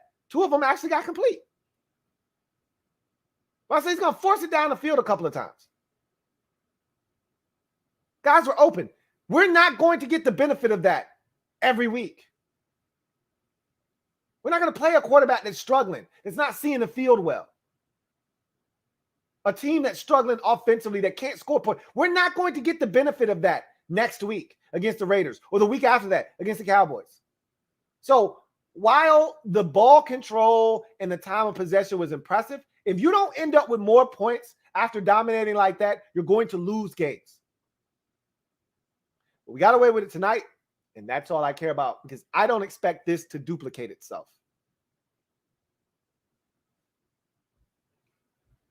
Landry Balbin, thank you for the super chat. Greatly appreciate you. Landry Balbin writes, I was at the game, Louie. Joey Sly hurt right after that blocked field goal. I don't know if y'all could tell from the TV copy. Yeah, they showed it to us multiple times that he was trying to run down the Rasheem Green, who had recovered, who had blocked, scooped up, and was running the other way for the the 2-point conversion on the field goal block. And he was trying to chase him down, and he blew a tire. He slid down on the ground. And then after that, if you think he blew a tire, why would you have him kick off after that? I don't really understand the logic there. Like, obviously the guy's compromised at this point, and then you're going to have him go out and try to kick it off, which fully extends that leg and further damages the hamstring. Good going, guys. He might have had 33% battery left after the hamstring initially was injured on the block extra point, to 0% on the kickoff. He got nothing left to give us after that. Kasim Worrells, thank you for the super chat. Greatly appreciate you. Kasim writes, man, Big Gib played like a top 5 back. Team seems to be coming along nicely. Praying we keep this up. I'm just saying, get number 59 out of here. Y'all leave Jordan K alone, okay? Again, he has a job to do. His job is not to recover the fumble, the onside kick, but to block so that Adam Humphries, who is behind him, can recover the onside kick, which is what happened. So y'all leave Jordan K alone. He did his job. You'd like to see him recover it himself, but that's not what he's there for. Evan Sussman, thank you for the super chat. Greatly appreciate you. Evan writes, how about the Jets winning against the Houston Texans? How about that? I thought they had a chance. I didn't think they would pull it off. The Texans truly do stink, but I thought Zach Wilson played okay. I thought that defense was phenomenal. They got the win. It's funny because the NFL is just a crazy product each week. You don't know what's what, but those were 2 evenly matched teams, and the Jets played better that day, and they got the win. Good for them. Good for them. Condoleezza Perry. Thank you for the super chat. Greatly appreciate you. My girl, Condo P. Thank you for being a member of the MOBB. Girl, you scared me earlier in the game. I didn't see you in the MOBB. I'm like, where's Condo? Where's Condo? I'm getting nervous. She's like my good luck charm. I need her here. Where is she? Then you showed up like midway through the first quarter. I was like, phew, that was close. So I was getting a little nervous. She says, hail to the Redskins. Burgundy on Burgundy. Now run them likes up as always. Thanks for your support and participation. You heard the woman. Run those likes up. And run those subs up if you haven't subbed up already. Thank you so much, Condo P, for holding the Louie T Network down as always and keeping things in working order. Derek B, thank you for the super chat. Greatly appreciate you. Double up. Thank you for doubling up, Derek B, who writes, TH was wild at first and led to leaning on the run. Running game is why we won, and the 3 and why the D is 1-3 and why the D is fresh. We weren't going to run the Hawks. He says, slide game is over at 2 minutes. Yeah. Heineke was a little erratic early, but he settled in nicely and he took what the defense was giving him. They could have thrown it like early in the game. That would have been a viable excuse. But I thought he settled in nicely, and the statistics back that up. He only had 8 incompletions on the game. He was pretty much checking it down and taking it. And the Seahawks were giving him tons of space underneath. Heineke, they could have leaned on him more, personally. But again, let me see how many offensive snaps we had in this game. We had to have damn near 80. I mean, when you got 80, we ran it 43 times. We had 79 plays in this game, okay? 79 plays in this game and 1 kneel down. 79 plays, 43 runs, 35 passes, and a kneel down. So, really, we had 2 kneel downs, one before the half and one at the end. But they could have thrown it more. I don't want to hear about Heineke being erratic early. He snapped out of that. So I thought they could have thrown it a little bit more. And again, they didn't have to throw it a ton more. Situational awareness. That's all. Especially with the Seahawks playing as soft as they did on defense. Miko the Don. Thank you for the super chat. Greatly appreciate you. Miko the Don writes, the end of this game was like a haunted house. The clown jumped, scared us. Last Seattle touchdown. Stared at us, walked out, onside kick. And we barely made it out of there alive. Last onside recovery. It did feel somewhat like a horror movie, man. It really felt like, to me, a bad dream. Because as crazy as this sounds, before the Cam Curl pass interference, I thought we were going to get the defensive stop. Once, because they were pinned up against their own end zone. We had them, like, they were dinking and dunking. I just didn't see any chunk plays coming at that time. And if not for that flag, it's 4th and 5. I think just like we did against the Panthers, we're going to get the stop and this game's going to be over. Once Cam Curl got the penalty, that should move them damn near out to midfield. They were at their own 40 at that point. I'm like, oh, shit, all bets are off. Now they're feeling good. And they got plenty of time. They don't need to rush. So at that point, it shifted in my mind from we about to get this stop to, hey, we about to give up this damn touchdown. But I kept saying to myself that 2-point conversion is going to save us. And it did. But then I got nervous because I'm like, everybody just forgot that we had to recover an onside kick.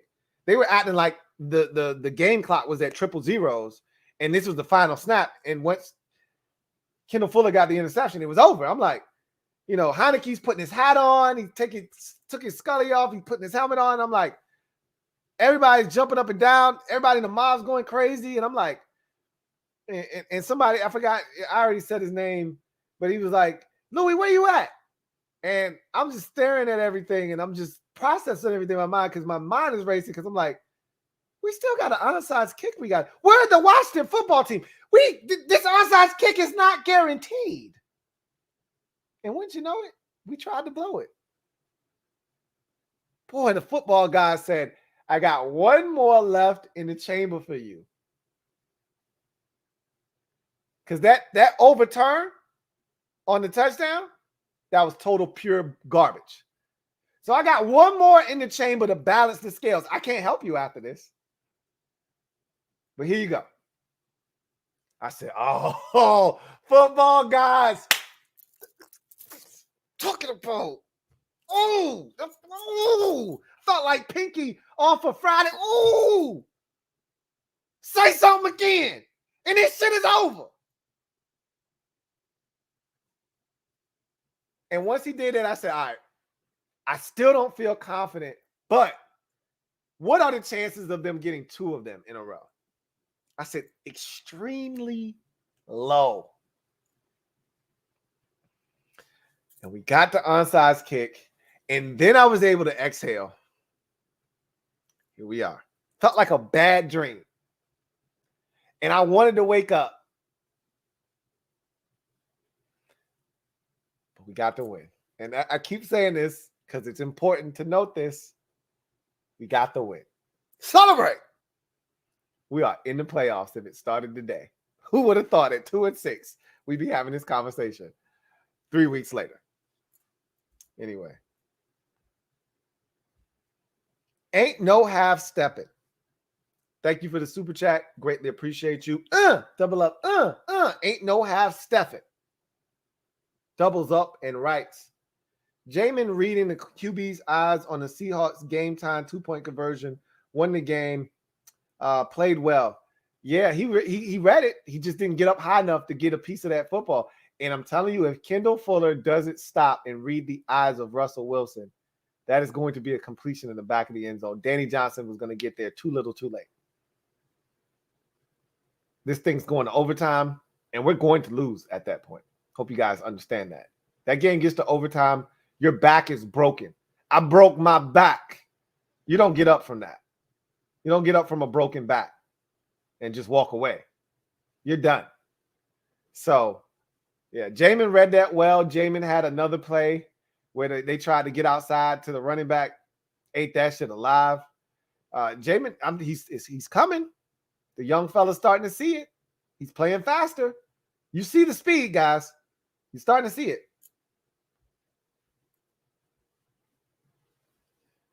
1/6 Devil Doc. Thank you for the super chat. Greatly appreciate you. Thank you for being a member of the MOBB. 1/6 Devil Doc writes, no ultra, no light, but we got Heine genuine draft. Great. There it is. There it is. I couldn't figure out what was in the middle. Wasn't light. It wasn't ultra. Heine genuine draft. Right there. Okay. Love it. Great job, 1/6 Devil Doc. Perfect. Wasn't ultra. It wasn't light. Genuine draft. Love it. Print that. B-Ball God. Thank you for the super chat. Greatly appreciate you. B-Ball God writes, D. Carter slowly looking like Sims to me on special teams. He had a rough go of it tonight. Made some plays on offense. Continues to be a diamond in the rough there. But, yeah, tonight was rough. He bobbled one. He dropped one. Recovered it himself. But, again, making things interesting. Last week he had a fumble. This week he had a muff.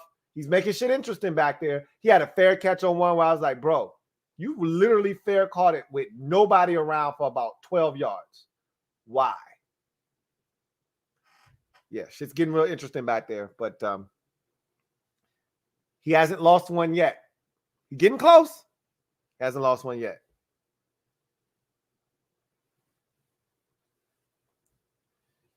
Tony P56, thank you for the super chat. Greatly appreciate you. Double up. Thank you for doubling up. Tony P56 who writes, super sized me. I'm laughing my ass off. Also, who's Ramon's friend? Remember, Ramon has since perished. And before he left, he sprung offspring. So we got a bevy of We got a bevy of family members left. But yes, super sized me. You like that one? Oh, you like that one, didn't you, Tony P? Yeah. Yeah. R. Smith. Thank you for the super chat. Thank you for doubling up. Double up. Greatly appreciate you. Thank you for becoming a member of the MOBB tonight. Who writes, Carter missed a block on the Gibby almost touchdown / injury. Yes, he did. I don't know if that was a play Gibby got injured on. It was because I think the one Gibby almost got injured on was earlier. You might be right. He got yanked down on the play. I don't think that was the one, but it might have been. But yes, that should have been a touchdown. I think he was scared that he was going to get a crack back or a block in the back call, so he just didn't. I thought he was in perfect position to just wall that guy off. He didn't even have to touch him, just getting away. And that's a walk-in touchdown. And I said something about it in the MOBB, like, come on, DeAndre, just do something right there. Red Wings 01. Thank you for the super chat. Greatly appreciate you. Red Wings 01 writes, you know what's better than 3 straight wins? 3 straight revenge wins is what? Came at a real cost, but we finally beat Seattle at our crib. Yeah, that felt real good. Real good. Now we go on to Vegas and we see if we can. This Vegas game feels like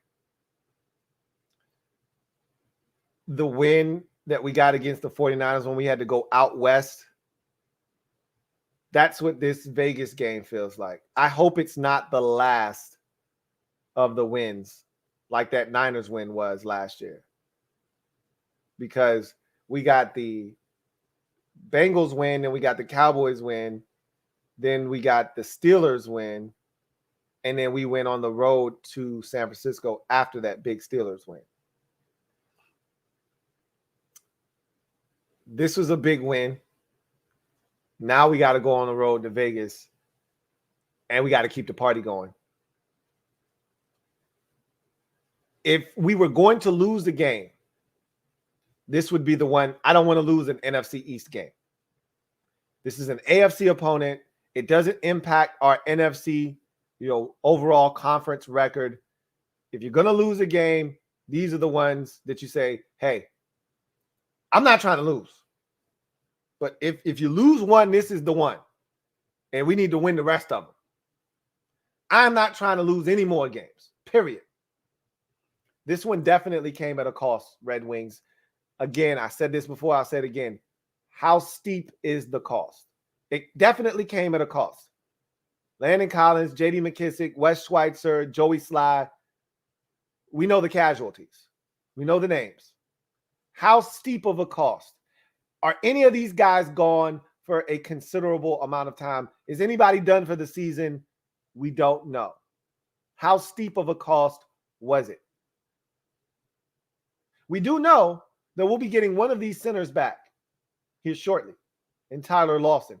How long is he going to be out for with the MCL sprain? Don't know. Don't think he'll be back next week. I wouldn't be shocked if he wasn't back until the Eagles' first game, which is 3 weeks from now. But that ankle sprain looked pretty severe and significant for Wes Schweitzer. So we'll see. Don't know what happened with Landon.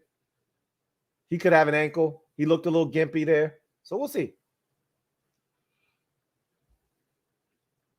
Chauncey Davis, thank you for the super chat. Greatly appreciate you. Thank you for the super chat. OG writes, we need to pump the brakes on Scott Turner's situational play calling. He's only been doing this a year and a half. Ron trusts Scott Turner, and so do I. So do I. That's not a lack of trust. That's just wanting him to be more situationally aware. That's it. That's all I want him to do. They know you're going to run it. Sometimes, like I said earlier, it's gratifying to be able to do something when the other team knows it's coming and they still can't stop it. That's great. But as I mentioned, and I gave you the analogy, you know what also is great? what's equally as satisfying is tricking them. Nothing like being a pitcher and you got it going and you got hitters off balance and they don't know what's coming. And that guy's looking for an off-speed pitch. And I gave you the breaking ball analogy. And you can run it the other way. Guys looking off speed. The book is out on you. And the scouting report says 2-2 count with runners on first and second. You're going to get something off speed. And you're looking off speed. You're waiting for it. And then he zings a 98-mile-an-hour fastball. And the best you can do is a half-hearted swing.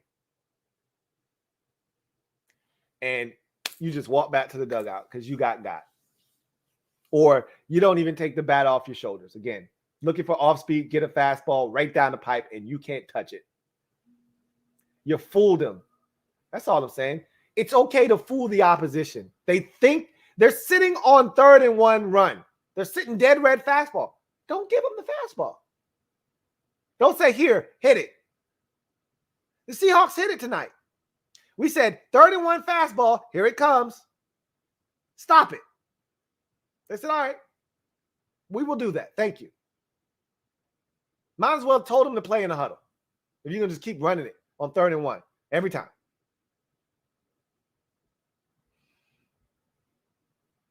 I still love Scott Turner. Doesn't change the way I feel. I just want him to be more situationally aware. I've already said that. Martin Matthews. Thank you for the super chat. Greatly appreciate you. My guy, Martin Matthews, writes, hey, Louie, you know what? What's that, double M? Our center, Smith, did a hell of a job. Center? We don't have a center, Smith. Talking about Ishmael? Keith Ishmael? He came in and did a hell of a job.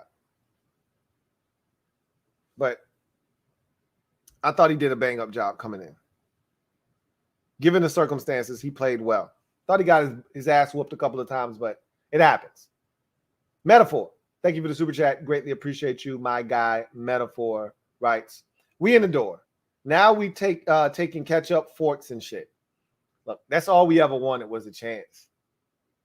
I said, don't let us in here, because if you let us in, it's going to be trouble. And now it's trouble. Nobody ever wants a team in the playoffs that don't know better. Because those are the teams that get in there and just start wrecking shit. That's what Tampa Bay was last year. Wild card. Wasn't sure. They looked sloppy at times. But you're like, hey, don't let their asses in here because they can wreck shit. With Tom Brady, and that defense, if they get it revved up, they can wreck some shit. Fournette started playing ball. Mike Evans, Antonio Brown, Gronk. You really want to deal with that? Scotty Miller, you really want to deal with that? Godwin, you really want to deal with that? We're not that, right? We don't have Tom Brady. But let Curtis Samuel get comfortable. Let Logan Thomas get comfortable. Keep using DeAndre Carter. You know what Terry is. Adam Humphries, killer on 3rd downs. He's a killer. Gibson, starting to run the rock. Hopefully J.D. McKissick's okay. You know what he is out of the backfield. Sprinkle in a little Jarrett Patterson every now and again. John Bates with another nice catch and run tonight. I'm not saying defense coming alive. I'm just saying. Should have had 2 or 3 turnovers tonight. Couldn't catch. We in the door. And now we trying to, we just got our foot in the door. All right. By no means is this shit over. We got a lot of work to do. We are only 1 game ahead of teams behind us. The Vikings are tied with us. We just have a better conference record than them, which we added to tonight. But there's more work to be done, and we understand that. That's the beauty of the situation. We understand that.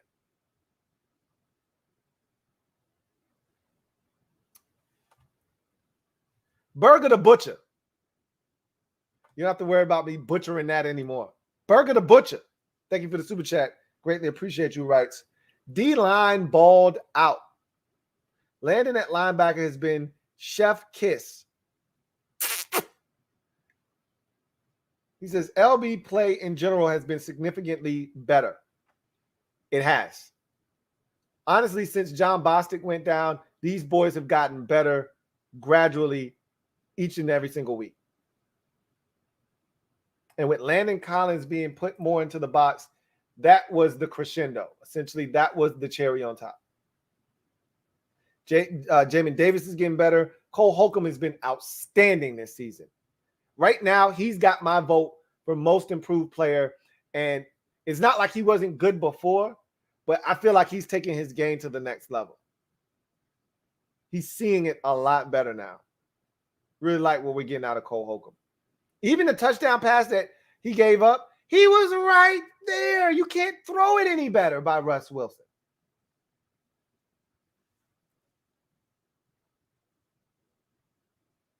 CGM 87. Thank you for the super chat.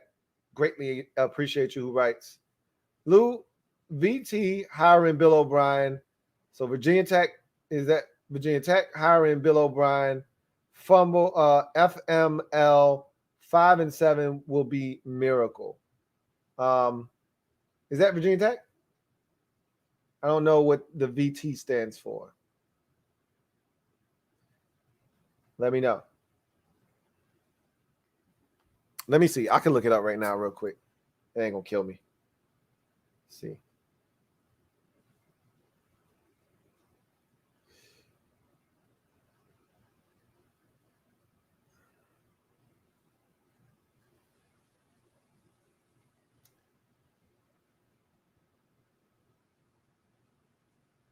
No. I'm about to say they got a good coach at Virginia Tech, I thought. Anyway.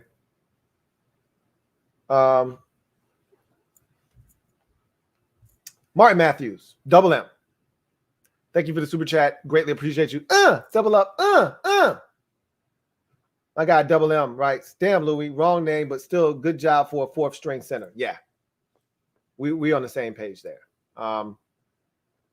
Keith Ishmael he did a bang up job. You know, when you're going that far down the depth chart, and I told you, you know, and somebody got me in the MOBB. I can't remember who it was, but he said, I think it was Eddie B. I want to say it was my guy, Eddie Behringer. He said, Louie, ever since you talked about the center depth on this team and how good it was and how healthy we've been at center, and that's when Chase Roullier was still healthy. I think it was after the Green Bay game because Roullier had a really strong game, if you remember, had the recovery on the fumble.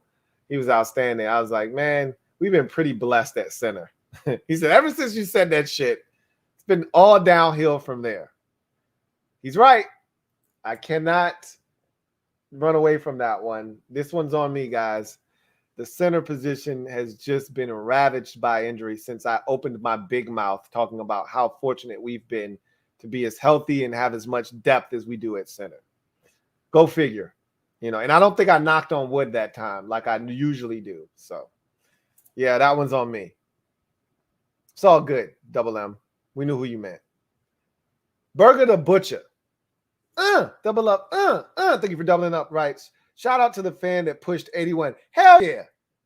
I feel like the old man, I forgot his name, the one that drunk too much soda on Big Daddy when they're at the bar. And he's always talking about, he said, I'll kick your ass. And he's like, okay, mister. And I can't remember his name. And he said, who do you want to win? The goddamn Jets. And he's like, hell yes. That's how I felt. Hell yes. When that fan said, get your ass out of here. You ain't in Seattle. Come up here with that bullshit. I was loving every second of that. Get your ass down. Come up here with that stinking ass shit. I loved it. Don't be mild mad. You sitting on the front. It is your obligation and your duty to make sure. Don't nobody. You know how many times I've seen dudes jump and fans actually wearing our shit or patting him and all kinds of shit. Get his ass out of there. Come up here with that shit.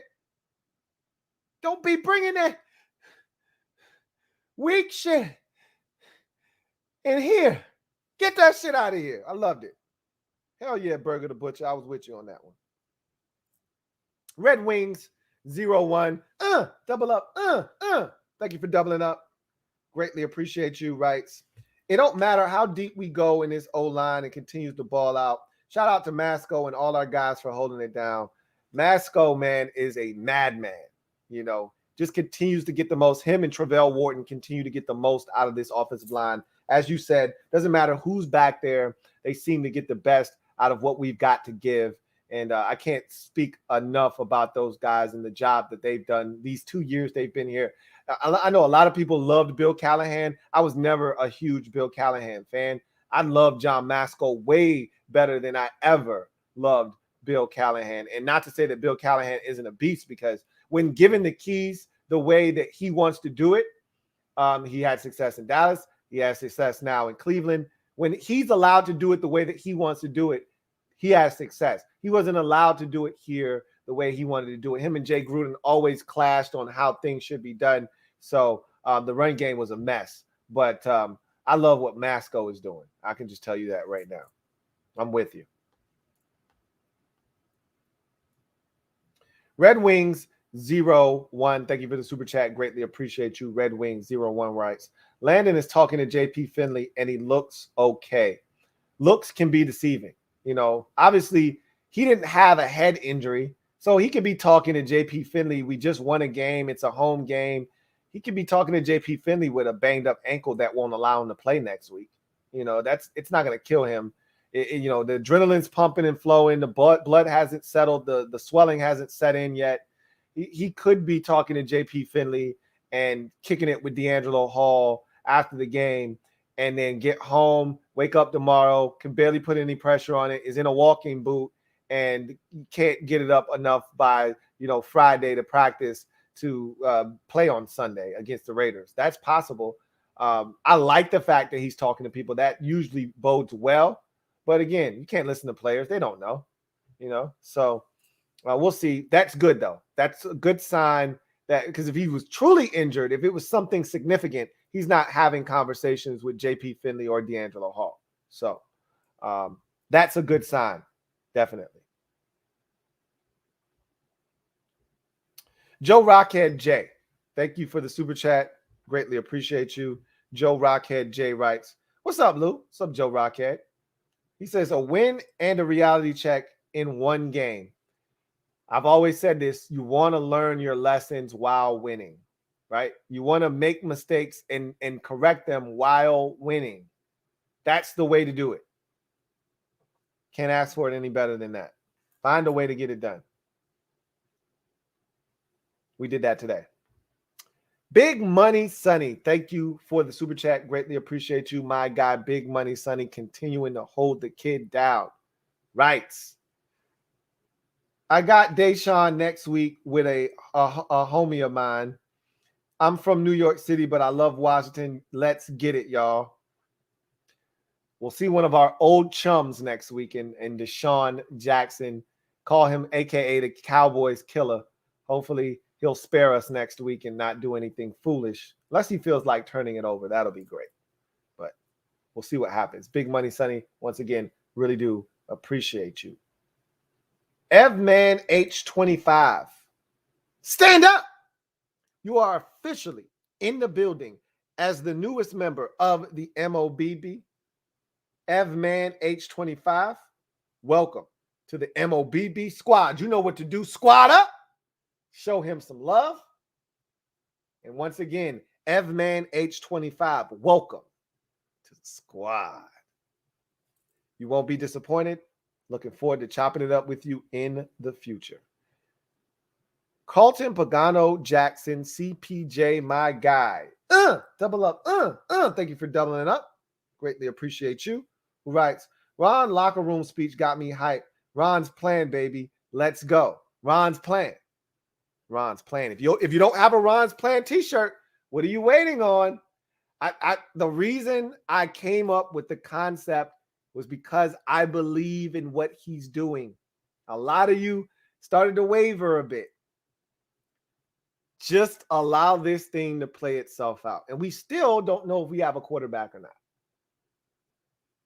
Let it play itself out.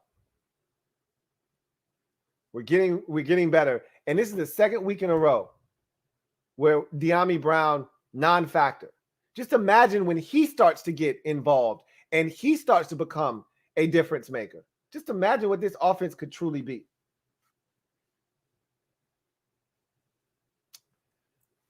Tommy T. Thank you for the super chat. Greatly appreciate you. Tommy T writes, I'll take a win on Monday night for us. Those are hard. Hashtag undefeated November. That's right. Undefeated November with a bye mixed in. Beautiful thing. I think we were undefeated in November last year, if I'm not mistaken. I'm not quite sure about that. But either way, undefeated November. Berg on Berg win. Monday night win. Man, we checked off so many boxes. Revenge. Check. Berg on Berg win. Check. Playoffs. Check. Undefeated November. Check.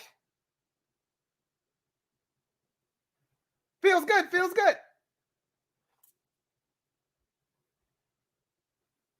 Trevor Patch. Thank you for the super chat. Greatly appreciate you. Double up. My guy, Trevor Patch, writes, TH might not be a Hall of Famer, but he is a gamer. That is for sure. Had a couple of escapes today. One for a run, one for a throw, and that was a beautiful throw to Logan Thomas on the sidelines after avoiding a rusher, stepping up and throwing a sidearm dart. Heineke just, again, I've already said this. This guy just has that ability to make things happen, and it's an innate ability that you either have or you don't have. You can't just come up with it. Like, you either have that or you don't, and he's got it in spades. The Martin family, thank you for the super chat. Greatly appreciate you. Double up. Thank you for doubling up. The Martin family writes, you knew exactly where I was going with the comment with Martin. LOL, laughing my ass off. That's why I love you, Lou. Look, man, we here. We here, okay? We here. You know, we got to channel our inner Martin, right? Greatest show ever made. Greatest comedy sitcom ever made.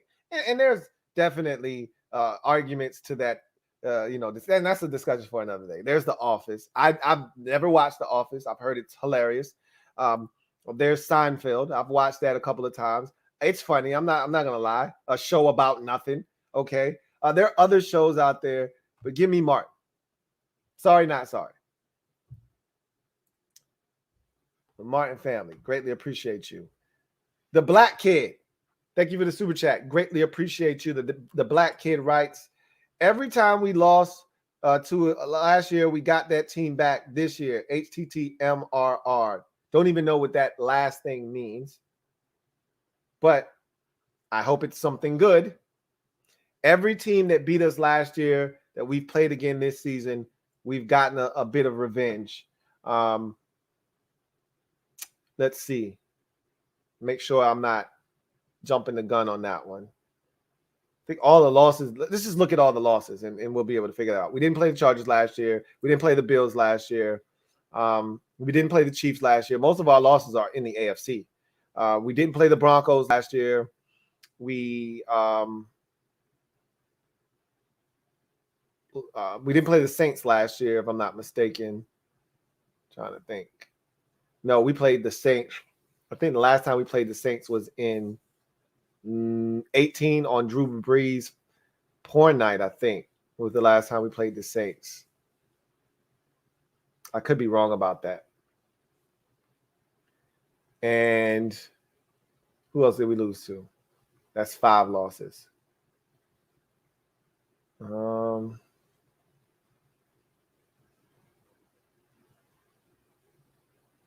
So let's just go in order. Chargers week 1, Bills week, Giants week 2, Bills week 3, Falcons week 4, Saints, Chiefs weeks 5 and 6, Packers. That's who it was. Packers. And we did not play the Packers last year. So yeah, every team that we've played this year, that we played last year and lost to, we've come back and beat them this season. So we'll see. Got the Giants back. They swept us last year. That was huge. We wanted that one bad. Obviously, got the Buccaneers back for the playoff loss. Got the Panthers back for the late season loss. I think it was week 16. We lost to the Panthers last year. And then obviously getting a win tonight against Russell Wilson. They beat us in week number 15 last season. Yeah. Feels good. Once again, feels good. Kingpin Hill. Thank you for the super chat. Greatly appreciate you. Kingpin Hill writes, this might be the most disciplined effort I've seen from the entire D-line this year. Literally gave up nothing. The run defense was absolutely suffocating. That one of the keys to the game was make them one-dimensional. Well, you can't make them much more one-dimensional than we did tonight. We absolutely shut the run game faucet off. Let's see how much they rushed for. They rushed for 34 yards on 12 attempts for a dental floss thin 2.8 yards per carry. And I'd venture to say that in that 2.8 yards per carry is a Russell Wilson like 12-yard run. So you take that one Russell Wilson 12-yard quarterback draw away, and they ran for next to nothing on the night. It was absolutely beautiful to watch them try to run outside, try to run inside. It didn't matter. They were getting stuffed pretty much the entire night. So the D-line was fantastic in that regard. I thought they had beautiful rush lanes all night. Russ really didn't have anywhere to go. But you wouldn't, it. And the D-line was absolutely gassed at this point in the game. But when we needed them to keep the middle of the line closed up, they parted the Red Sea for Russ to step up and throw the dart to Freddie Swain over the middle of the football field for the touchdown on the final drive. But they were dead tired. I was watching them rush at that point. They had no juice left. So I thought it was not only a disciplined effort from the D-line, as a whole, I thought we didn't get our first penalty in this game until the third quarter. So, and it was I want to say it was a Cornelius Lucas false start penalty. It was our first penalty that was accepted in the game. Like, we were really disciplined up until that point. Then it kind of felt like the wheels sort of fell off. I think we had like 5 penalties in the game. Let's see. 4 for 38. So it was a pretty disciplined effort all the way around, really. Chauncey Davis, thank you for the super chat. Greatly appreciate you, my guy. Chauncey Davis, the OG, writes, Lou, let's give John Matsko some love. Yes, Chauncey, we must give John Matsko some love. And we talked about him earlier, but enough can't be said about John Matsko. What more can I say? The guy's been phenomenal since he's gotten here. He's a true teacher in every sense of the word. I was nervous when we traded for Eric Flowers that, oh, man, this isn't the same scheme he had success in the first time he was here. That was under the last defensive line coach, and Callahan. And I'm like, I don't know if that's going to work. And, Charles Leno Jr., 1-year deal, all the Bears fans are telling us, good luck, you're going to need it. And, I'm just looking around and I'm saying, well, we got depth. I don't know if any of these guys are true frontline starters. And lo and behold, he's taken this group of players that we didn't know if we had, a consistent 5 or not. And he's made them into a bona fide stud offensive line. And then as they've, the injury reaper has tried to strip away parts and pieces of this offensive line and its continuity, he just continues to coach these boys up, get them prepared, and have them ready to step in at moment's notice. So I would assume that Sadiq Charles at some point, next man up, right? He's got to get in there at some point and be ready to go. So he just keeps these guys prepared, man. It's a beautiful thing. John Matsko, shout out to our offensive line coach, John Matsko, and assistant offensive line coach, Travell Wharton. Fred in Odenton, thank you for the super chat. Greatly appreciate you. Fred, thank you for the super chat. Daily Grind, thank you for the super chat. Greatly appreciate you. Thank you for being a member of the MOBB Daily Grind. Feels like it's been a while, Daily Grind, I must say. Says, sup, Lou? Sup, Daily Grind? Curtis Samuel thoughts. I thought it was, a solid audition for him, being that he hadn't played in a month. I thought he was going to touch it 3 or 4 times, not I think he touched it, twice in the game, if I'm not mistaken. Threw it to him once, handed it to him on a jet sweep the other time. I thought he was going to touch it 4 times minimum, but they had a pitch count. They stuck to that pitch count. They didn't just give it to him every time he was in the game, so I thought he looked solid. And again, the biggest thing is, how does he feel tomorrow? Is he any worse for the wear? If the answer is no, if he's able to practice next week, then we're heading in the right direction. Humphreys comes in clutch. Yes, he does. Even on the onside kick recovery, he was clutch. How many laps the special teams running for their performance? This isn't the New York Giants. Our head coach isn't named Joe Judge, but if it were, they'd be running quite a bit of laps. Their performance in this game almost cost us, from DeAndre Carter's muffed punt that almost was but wasn't, to the blocked extra point that went for 2 points, that instead of us having a 10-7 halftime lead, and then when we scored the touchdown being up 2 possessions at 17, even if Sly gets injured on, let's say, the ensuing kickoff, he goes to kick it off, the hamstring tightens up on him, and the same injury occurs, which it only occurred really because of him opening up, trying to run and catch the guy. But let's just say he did that anyway, and we had to go for 2 and we didn't get it. Still would have been 16-7. You're still up 2 scores and the Seahawks are dead. But because it transpired the way that it did, with the block and the scoop and the score, and them tying it up at 9, and then the onside kick then it wasn't. That it almost was the second time, but it wasn't. Yeah, special teams was almost a hindrance today, but they got it done. Again, got it done. Santiago Tradell, thank you for the super chat. Greatly appreciate you, Santiago Tradell. Seems like it's been a while for you as well. Good to hear from you. Writes, blessings, Lou, in my Tupac voice. We staring at the world through my rear view. The car driving 125 in a 25 zone. Anyone get out now dying. Look, you can't threaten people with the speed of the whip, okay? You're not allowed to do that, Santiago. And we're not trying to kill fans that want out. Like, that's never the motive, okay?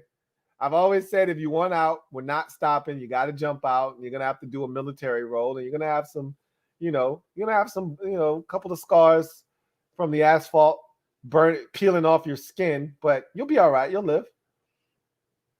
125? Nah, we can't allow that. Anyway, I digress. Good to hear from you, Santiago Tradell. Fred and Odenton. Great show. I think Ron should have let Wade kick the field goal. I agree, man. I agree. Again, Ron was traumatized. He had PTSD from the blocked extra point. And in his mind, he's probably thinking, I bring Tress Way in here. He hasn't kicked a field goal in ages. Hasn't done it since college. He gets one of these low trajectory kicks off. It gets blocked. Even if it's not returned for a touchdown, they're going to have better field position than what they'll have if we go for it and don't get it at the 3-yard line. So in his mind, Ron was thinking, look, we either get it, the touchdown, and put it away like we did against Tampa, or just like we did with the Tampa decision, they got to go 97 yards for a touchdown. Good luck doing that when they haven't been able to move the ball all game long. Well, you help them with a 25-yard pass interference penalty, and you play soft coverage and allow them to pick up after a 8-yard sack on first down, and it's 2nd and 18. You play such soft coverage that you allow a check down, a 4-yard check down, to go for 13 yards and set up a 3rd and 5 that they convert. And then you have a breakdown in coverage and a wide open receiver up the seam touchdown. So I thought he should have let Tress Way kick the field goal as well. I felt just like you did. Thank you for that super chat, Fred and Odenton. SLJ James, thank you for the super chat. Greatly appreciate you. Who writes 3 straight, Lou. Thanks for helping us Jet fans. LOL. 3 in a row. How sweet it is. We not done. Got plenty of work left to do, but it feels good. I'm not gonna lie. Feels good. Feels good. And no problems. Anytime I can help. James Lester, thank you for the super sticker. Greatly appreciate you. Thank you for the super sticker, James Lester.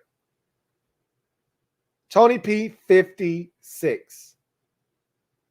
Thank you for the super chat. Greatly appreciate you. Tony P 56 writes, only team to not put skill players up front for onsides. No, we're not the only team that does that. A lot of teams put their linebackers because, again, you want your tough guys that are willing to put their bodies on the line, on that front line. You want the guys with the hands behind them. It'd be nice if that linebacker was a 265-pound tight end that you trust, but I don't trust Samis Reyes in that situation. I don't want him anywhere near the football. Not to say that he wasn't on the hands team there. He might have been on the other side of the field for all I know. But they have Jordan K there for a reason, and he did his job. It just looked bad because the ball went right over him and he's ducking out of the way. But his job isn't to recover. His job is to block so that Adam Humphries can recover. It's a good kick, too. Both of them were actually pretty damn good kicks. They really were. The Great Watubi, thank you for the super chat. Greatly appreciate you. Thank you for being a member of the MOBB. The Great Watubi, I just want to say this. In the mob, some people's TVs are way ahead of everyone else's. If you're streaming the game like I am, you're behind. If you're watching it on cable television, whether you've got Verizon or DirecTV, some are faster than others, Cox Cable, Comcast, you're getting it instantaneously. As it happens, you're getting it. And Watubi is one of those guys that's getting it in front. So I try not to look down because Watubi, now he does a great job of outlining everything that's happening for those who aren't watching the game, because I always assume everybody's watching the game. That's never the case. There are people in the MOBB that are relying on us in the comment section to keep them abreast of what's going on. And Watubi's one of those people that sometimes I can't help myself. I look down, I cheat to see what happened before it happens. He's like, touchdown. And I'm like, let's go. You know, then there are other times I don't want to know what happens. Watubi's always on it, though. He says, I would give more, but I have my heart medicine after that. No. He said, I have to buy my heart medicine after that. No. You've given plenty, man. Anything helps. I really do appreciate you. And I totally get it.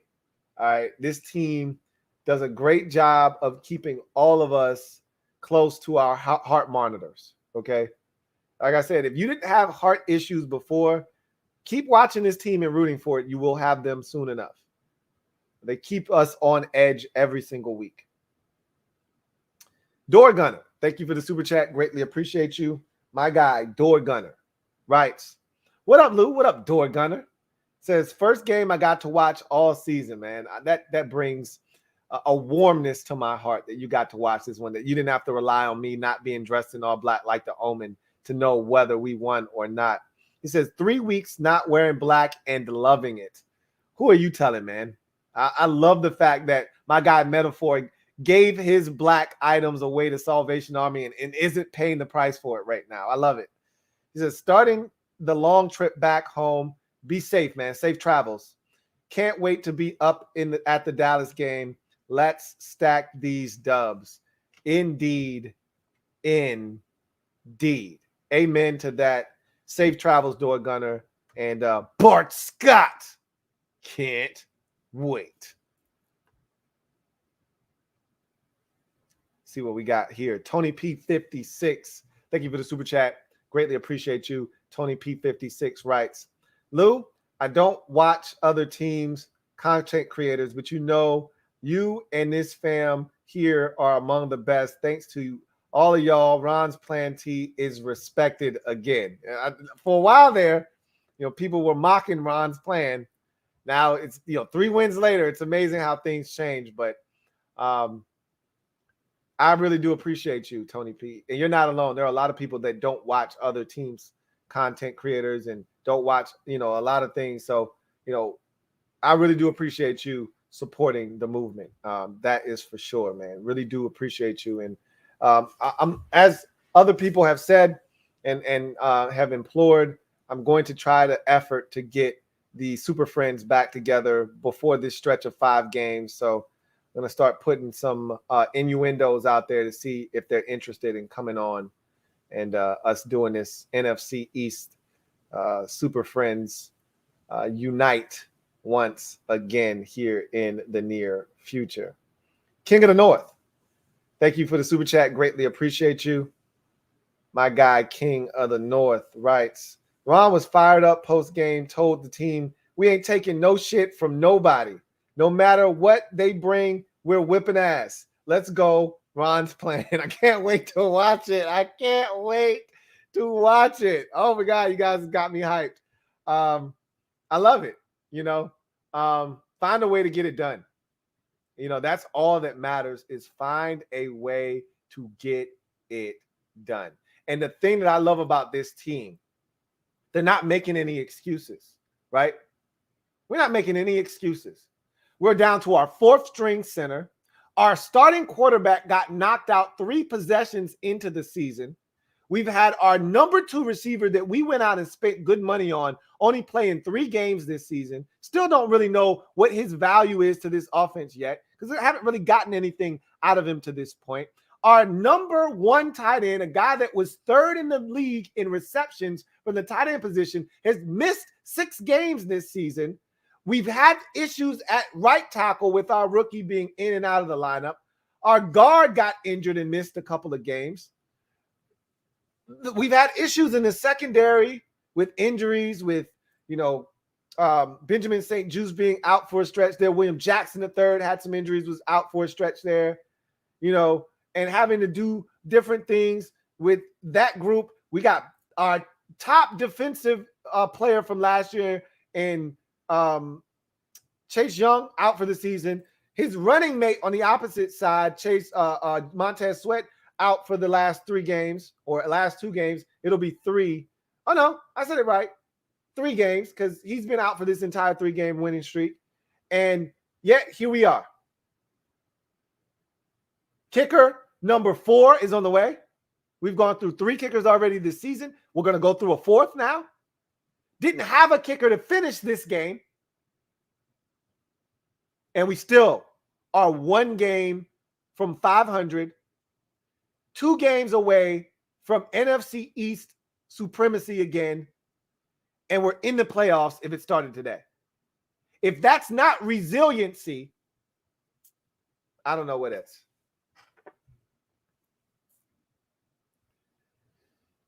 Metaphor. Thank you for the super chat. Greatly appreciate you. My guy Metaphor writes, best play Washington football team fan stiff arms Everett trying to leap. No, not today. Not in my house.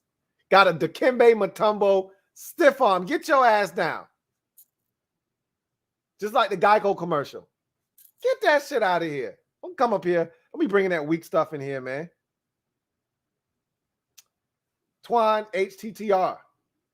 Thank you for the super chat. Greatly appreciate you. Thank you for being a member of the MOBB who writes, I wanted that TD for Logan, but a dub. He says, now I can sleep peacefully tonight. I wanted that touchdown just for my sanctity. I wanted that touchdown just so I could rest easy at the end of the game, so that I didn't have to be on pins and needles the way that I was at the end of this game. But again, we got it done. Feels good. Feels good. Feels good. Thank you for the super chat, Twan HTTR. SLJ James, thank you for the super chat. Greatly appreciate you. Double up. Thank you for doubling up. Writes, y'all better than the Eagles and double up for your boy. That's right. We better than the Eagles. And they went and stunk it up on Michael Strahan Day. Good for the Giants. I thought the Giants could beat them, and they did. I picked the Giants to win, and they took care of business. It was not pretty. But just like this win we just got, it was gritty. And most importantly, it's the dub. And the Giants are looking up and saying, hey, don't forget about us. I'm like, y'all get out of here. But they like, hey, we still got division games just like y'all do. We still got Dallas one more time. We still got the Eagles one more time. We still got y'all one more time. I'm like, out of my face. But they're not dead yet. They're not dead yet. Metaphor. Thank you for the super chat. Greatly appreciate you. My guy Metaphor writes, in 2 weeks, we in the division column below Tampa Bay. Can't wait. Bart Scott. Can't wait. You know what? That's what I'm waiting on. I'm waiting to we moved from all the way flush right to the middle column. I want to go from middle column all the way to flush left. Just keep on moving to the left, to the left, to the left. Take all these wins and move it to the left. That's what I'm trying to do. To the left, to the left. I want to go all the way to the left where the winners reside, where the winners reside, where the winners reside, where the winners reside. That's where I'm trying to go, where the winners reside. In that left-hand column. We're getting close. The Cowboys, they hear footsteps. I keep hearing footsteps, baby, in the dark. Oh, in the dark. Woo! They're hearing them footsteps. They know we coming. Let's see if they're going to wait for us.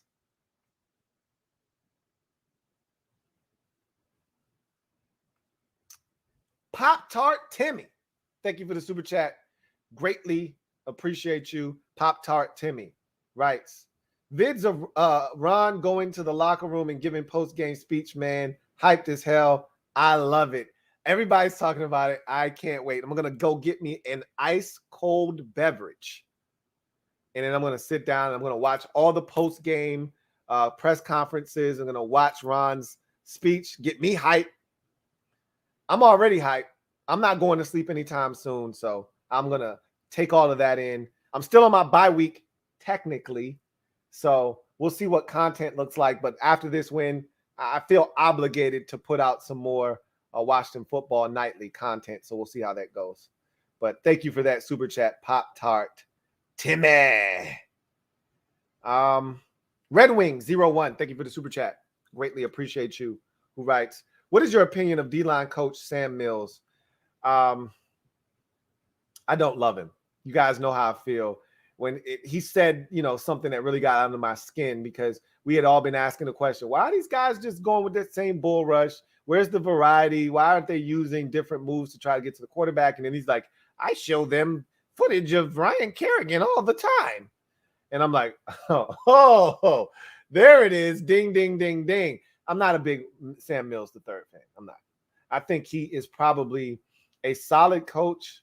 He's probably a great teacher. I just don't believe in what he's teaching. So I'm not the biggest fan of Sam Mills. He'd be fine if Casey Toohill, Shaka Toney, and James Smith-Williams were our starting defensive ends and we didn't have Chase Young or Montez Sweat. He'd be great for those guys.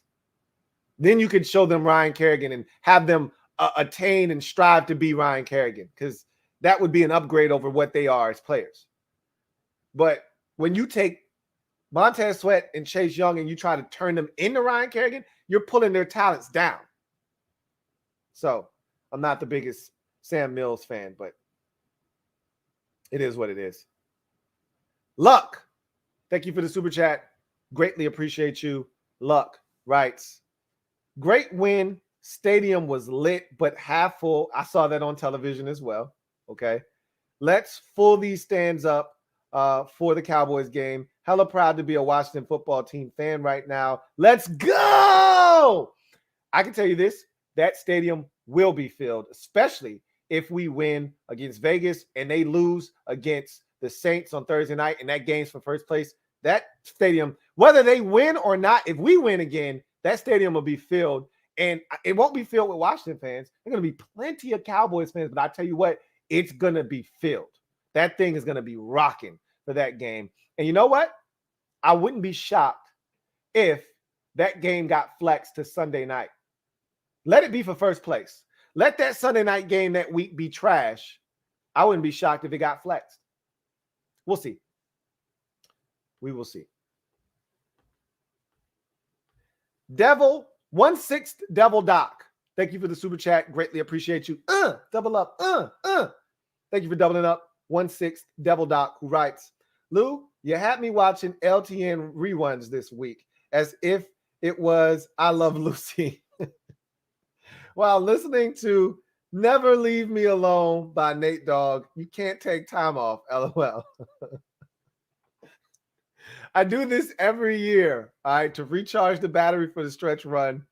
The plan was to leave you guys with content so it wouldn't feel like there was this much of a time gap between when I had content and the last time you saw me. But obviously, as I always tell you, life happens. And so that it didn't come to fruition the way that I had set it up to happen. But nevertheless, I'm back like cook crack, and we got another win, and we shall proceed. But I'm glad you were able to get through it by rewatching something that you probably had already watched several times. So thank you for the super chat and the support. As always, 1/6 Devil Doc.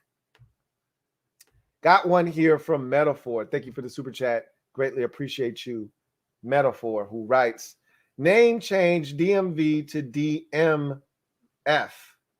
December Meaningful Football. Look at that. How's that sound, guys? December Meaningful Football. Who would have thought that at the end of October, when our season looked to be on its deathbed on, get this, Halloween night, deathbed and Halloween night, all the ghosts, goblins, and all of the different scary things that you could have happen in an NFL season seem to be all coming at us at once after the loss at Denver on Halloween night. And now here we are heading into December playing meaningful football. Who would have guessed? Not me. I feel like Paul Rudd on the Netflix special. Who would have thought? And he's talking to himself. Not me. Who would have thought? Look at us. Look at us. Not me. Who would have thought? 3 weeks ago, who would have thought? Not me. Not me. Metaphor, thank you for the super chat once again. Greatly appreciate you, my guy. Metaphor writes, JDR also has a revenge game this week. Served cold. Let's see. It was funny. He made a joke. Ha ha. You know, ha ha. A couple of weeks ago when everybody was talking about the Carolina return game, and he's like, and he was asked, do you feel out of place? Everybody else is going back to Carolina. They got a revenge game, and you know, it's a reunion for them. He's like, nah, I got mine in Vegas in a couple of weeks. Well, here it is. Let's get this one for JDR, man. Pop Tart Timmy, thank you for the super chat. Greatly appreciate you. Double up. Thank you for being a member of the MOBB. If I didn't say that the first time, thank you, Pop Tart Timmy, who writes, I'm just here for the double up. Double up. So I'm going to double up the double up. Thank you, Pop Tart Timmy. Greatly appreciate you. Hunter Hodovic, thank you for the super chat. Greatly appreciate you. Double H writes, let's go, T. Let's go, Hunter. Just got off work, so I missed the game. Only thing I saw was Ron hyped as F. Loved it. How'd the game go? Any standouts? So essentially how it went down, Hunter, was we started off slow. Both teams started off slow. Washington then put together a beautiful drive that took up about 6-7 minutes of the clock in the first quarter, and we came away with a field goal. Then the Seahawks went over the top, got a big play to Tyler Lockett. That helped result in a touchdown. Russell Wilson makes a gorgeous throw on third down to thread the needle to his tight end, Gerald Everett. Great coverage by Cole Holcomb, just a better throw, touchdown, 7-3. Nobody scores again until right before half. Washington drives it the length of the field, another beautiful drive.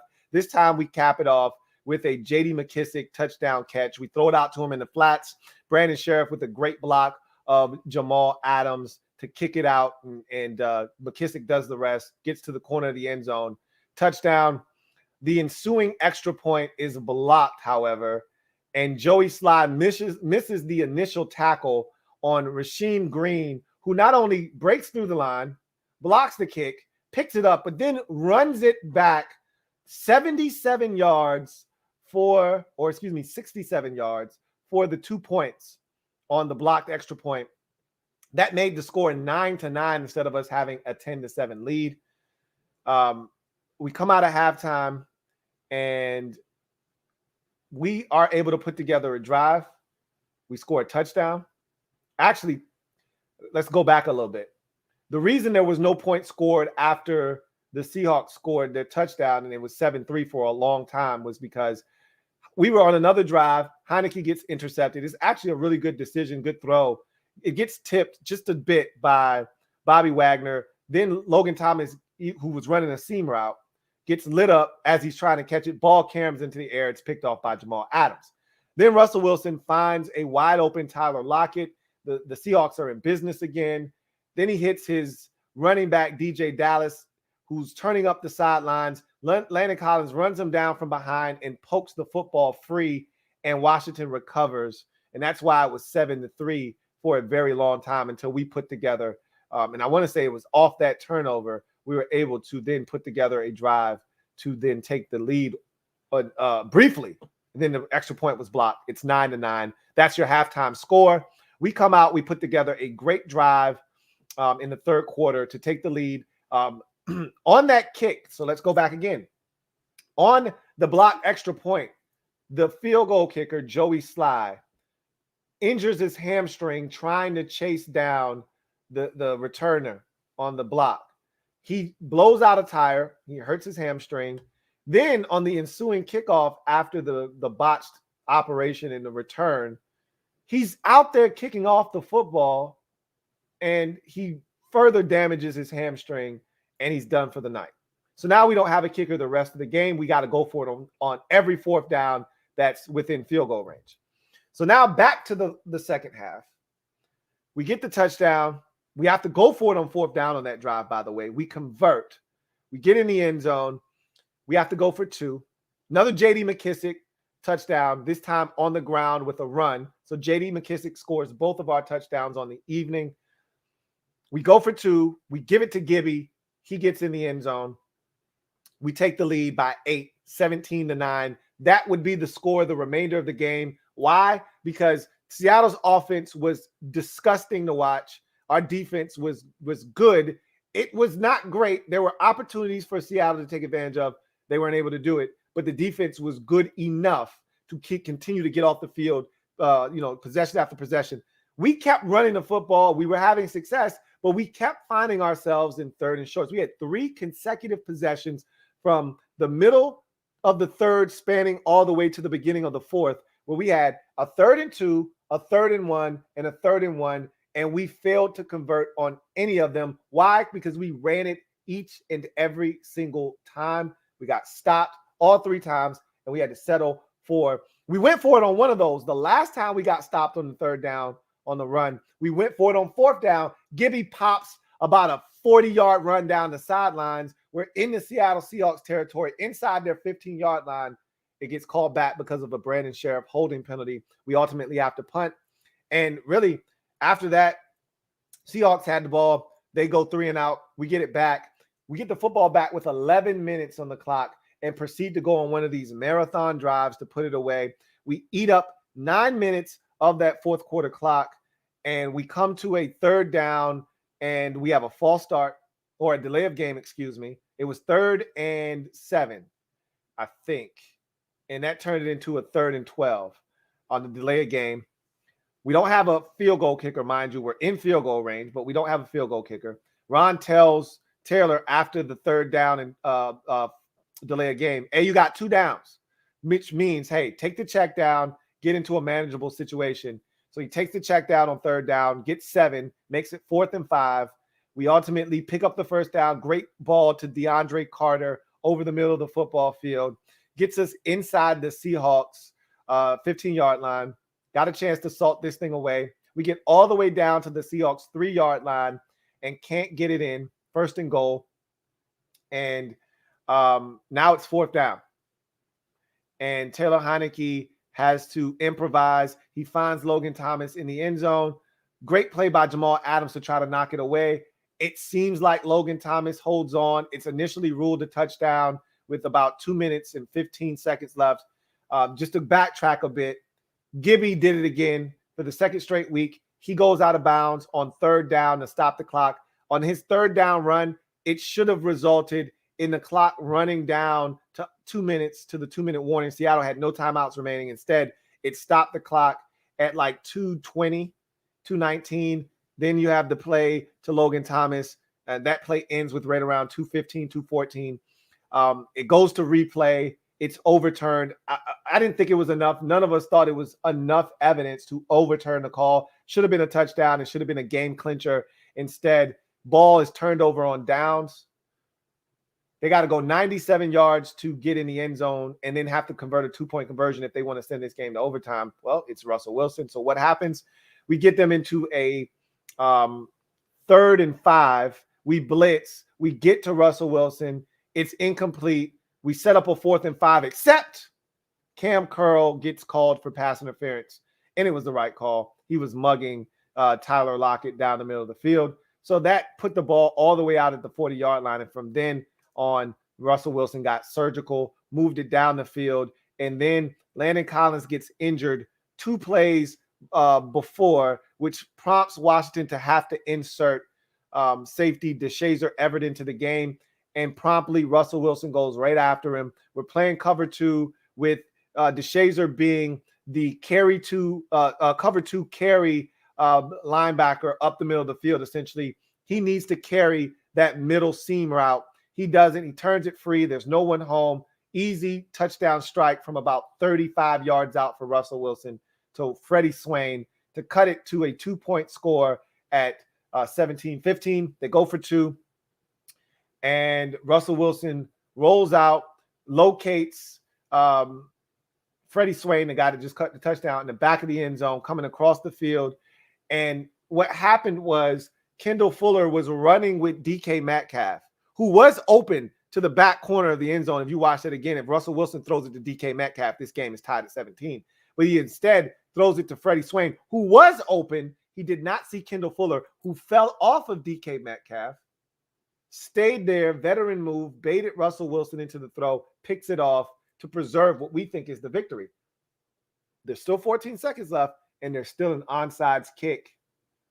So the Seahawks trick us. They fake the kick one way, kick it the other way, and they recover the onside kick.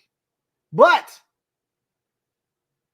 they have an illegal formation. One of their guys was lined up in the wrong spot. He needed to be outside the hash. He was inside the hash. And so they had to do it again. They do it the second time. They almost get it. But Adam Humphries recovers. Game, set, match. Drive home safely. Washington holds on to a 17-15 victory. That's the game in a nutshell. Hunter Hodovic. 3 in a row for the good guys.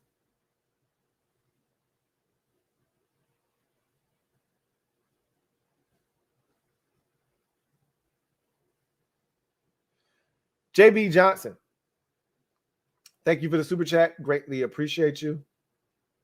My guy JB writes, playoffs? I'll apologize for doubting Ron's plan. It's okay. Everyone's allowed to be judgmental. As fans, we've been through a lot.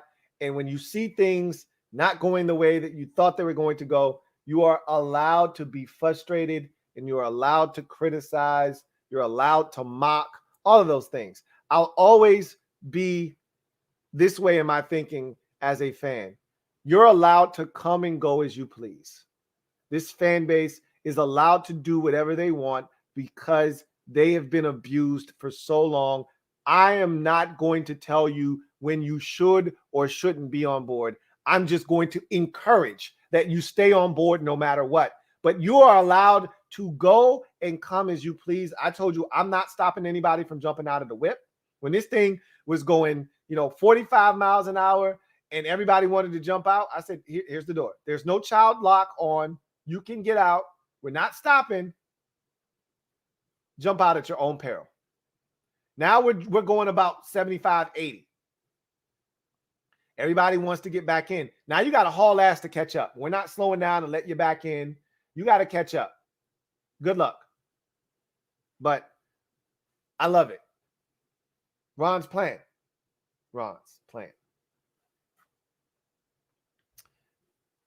John Hinkle. Thank you for the super chat. Greatly appreciate you. Thank you for being a member of the MOBB. John writes, didn't realize who my favorite content creator was on YouTube until he wasn't there. A wise woman once told me, you never know what you've got till it's gone. So, sometimes absence makes the heart grow fonder. That's what a wise woman also told me. That's not why I did it, but I'm glad that you had a moment of clarity. And I'm glad I was able to help you with that. He says, hope you have a great bye week before we take on those shifty readers. You're damn right. You're damn right. I'm going to enjoy. Thank you, John. Greatly appreciate you. Vincent Coe, thank you for the super chat.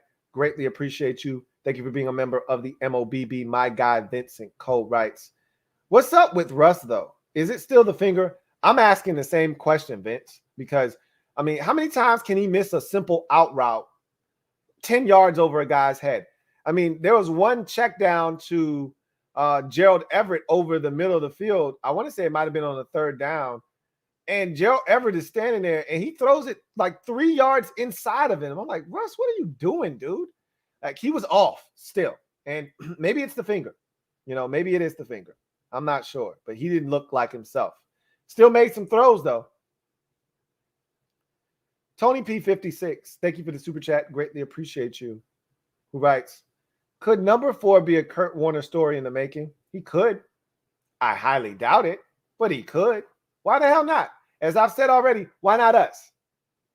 We deserve it. Why not us?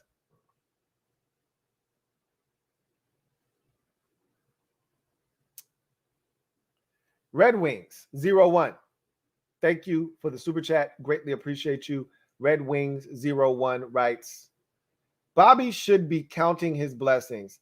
If Russ hadn't forced that to DK, we'd be talking a different game here.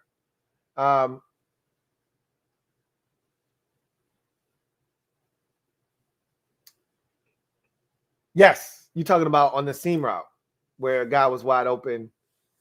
Yeah. And you could be talking about the 2-point conversion because that one was forced and DK was actually open. It wouldn't have just been Bobby, But yes, we had some mental lapses in the secondary, and I said this isn't the game for that because Russ is going to try you deep.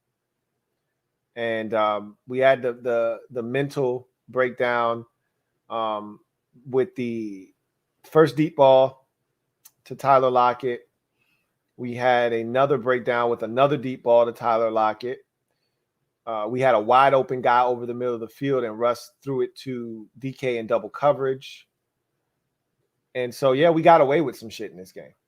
Russ isn't seeing the field. He's inaccurate at times. We got away with some things. I'm not going to sit here and act like we didn't. But I told you this before. This is the season of giving. And any gifts that anyone wants to give, I'm here for all of it. I'm here for all of it.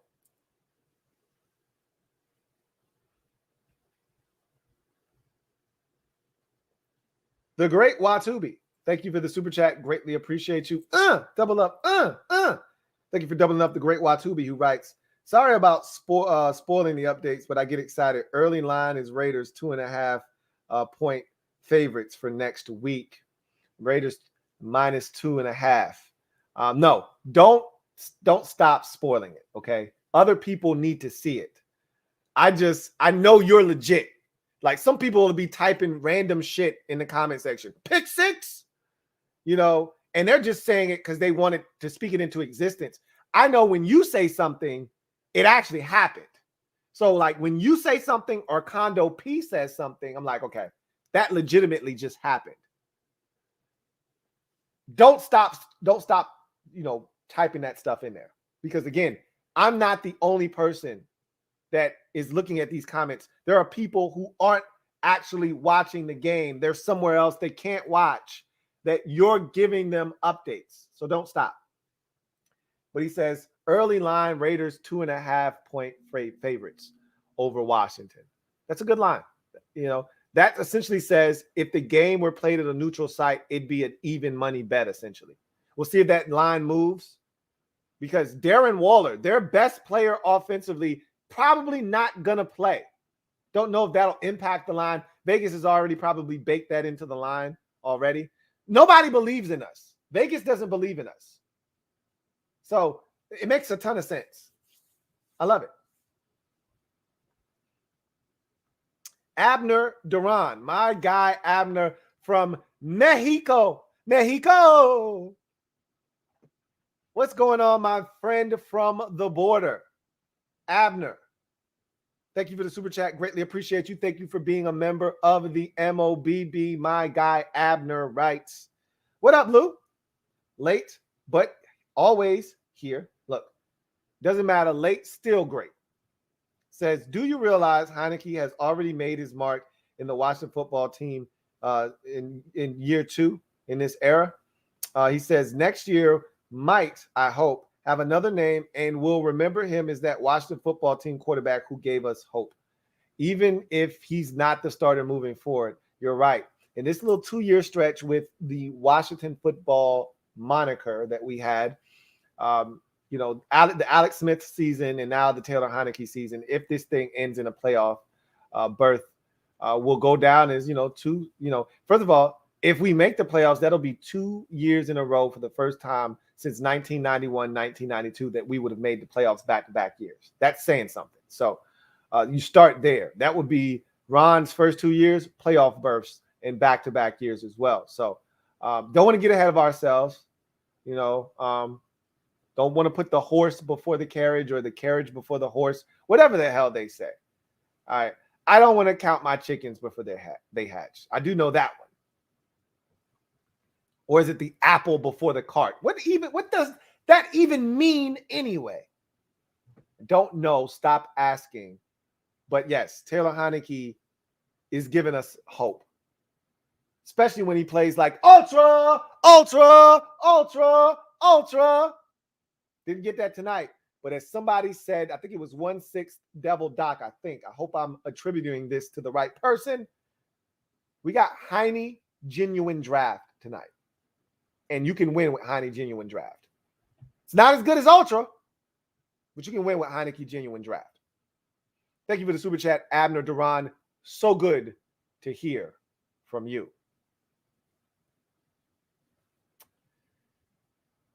Condo P. My girl, Condo P, thank you for the super chat. Greatly appreciate you. Double up. Double up. I had to slow it down for my girl, Condo P, who writes, tagged you on Twitter, Lou, with the other Ron vid. Thank you. So I don't have to go. Normally, I go to the Washington website for all of those things, but I don't have to go looking for it now. You tagged me on Twitter. I can easily access the video when I am done here. So thank you for that, Condo P. Like I said, always holding the kid down. Really do appreciate you. Thank you, Condo P. Gear Cell 1. Thank you for the super chat. Greatly appreciate you. My guy, Gear Cell 1 writes, guess those butt-out yoga pants Russell was wearing didn't work out. Seattle played like somebody wearing a patent leather bodysuit with wingtip sandals. Tragic. Ron's plan is coming together. Yes. Yes, it is. And no, what Seattle had on didn't get it done tonight. And unlike Jordan, who scored, 35 in his wingtips, you can't get it done in wingtip sandals. So, not quite the same effect, right? Tragic. Thank you for the super chat, Gear Cell 1. Tony P56. Thank you for the super chat. Greatly appreciate you. My guy, Tony P56, writes, On this day, McLaurin lost his 5-catch game streak. He only had 4. One time he had 4. He didn't get that 5th, huh? Let's go look at the box score real quick.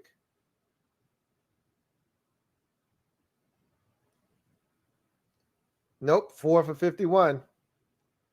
I didn't know that was a thing. I didn't know that was a streak, but yeah, it was one of those games. It was a dink and duck fest. And again, if Scott Turner would have turned Taylor loose a little bit more, I think he would have gotten McLaurin more opportunities because, again, the coverage underneath was super soft. But again, I told you I love this. 1, 2, 3, 4, 5, 6, 7, 8 different guys caught passes in this game. That's the way, I like it, that's the way, I like it,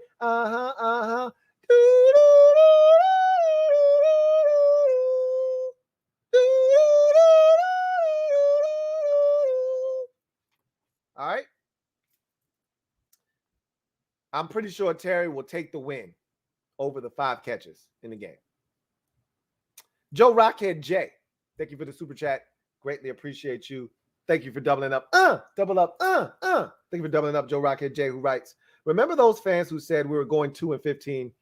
We get those fans every year. We get those guys every single year. They overreact. I told you, we have a one end of the spectrum or the other end type of fan base. It's never in the middle. We're never even keel. You know, we win 3 in a row. We're going in the Super Bowl. We can't be stopped. We lose 3 in a row. We're the worst team in football. Fire everybody. We're going 1-16. We're going 2-15. And I said, guys, trust me. We're not worse than we were last year or even in 19. And we won 3 games in 2019. And that was the worst Washington football team I'd ever seen in my life. And we went 3-13 that year.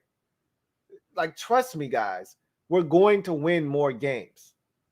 But, they don't want to hear that because we're in the midst of a losing streak. We stink. We're not going to win anything. And I'm like, okay, I'm done. Where are we going to win, Louie? Find us some wins. I'm like, I didn't think we were going to beat Tampa. I'm like, you telling me we can't beat Carolina? You telling me we can't beat Seattle? You telling me we can't beat the Vegas Raiders? And I remember when I said that like a month and a half ago, Vegas was playing excellent football. You was like, Louie, we're not beating Vegas. Why the hell not? They still got Derek Carr at quarterback. It's not like he's a world beater. He's solid. But again, they're beatable. Their defense isn't, this excellent, ridiculously sound defense. You can move the ball on them.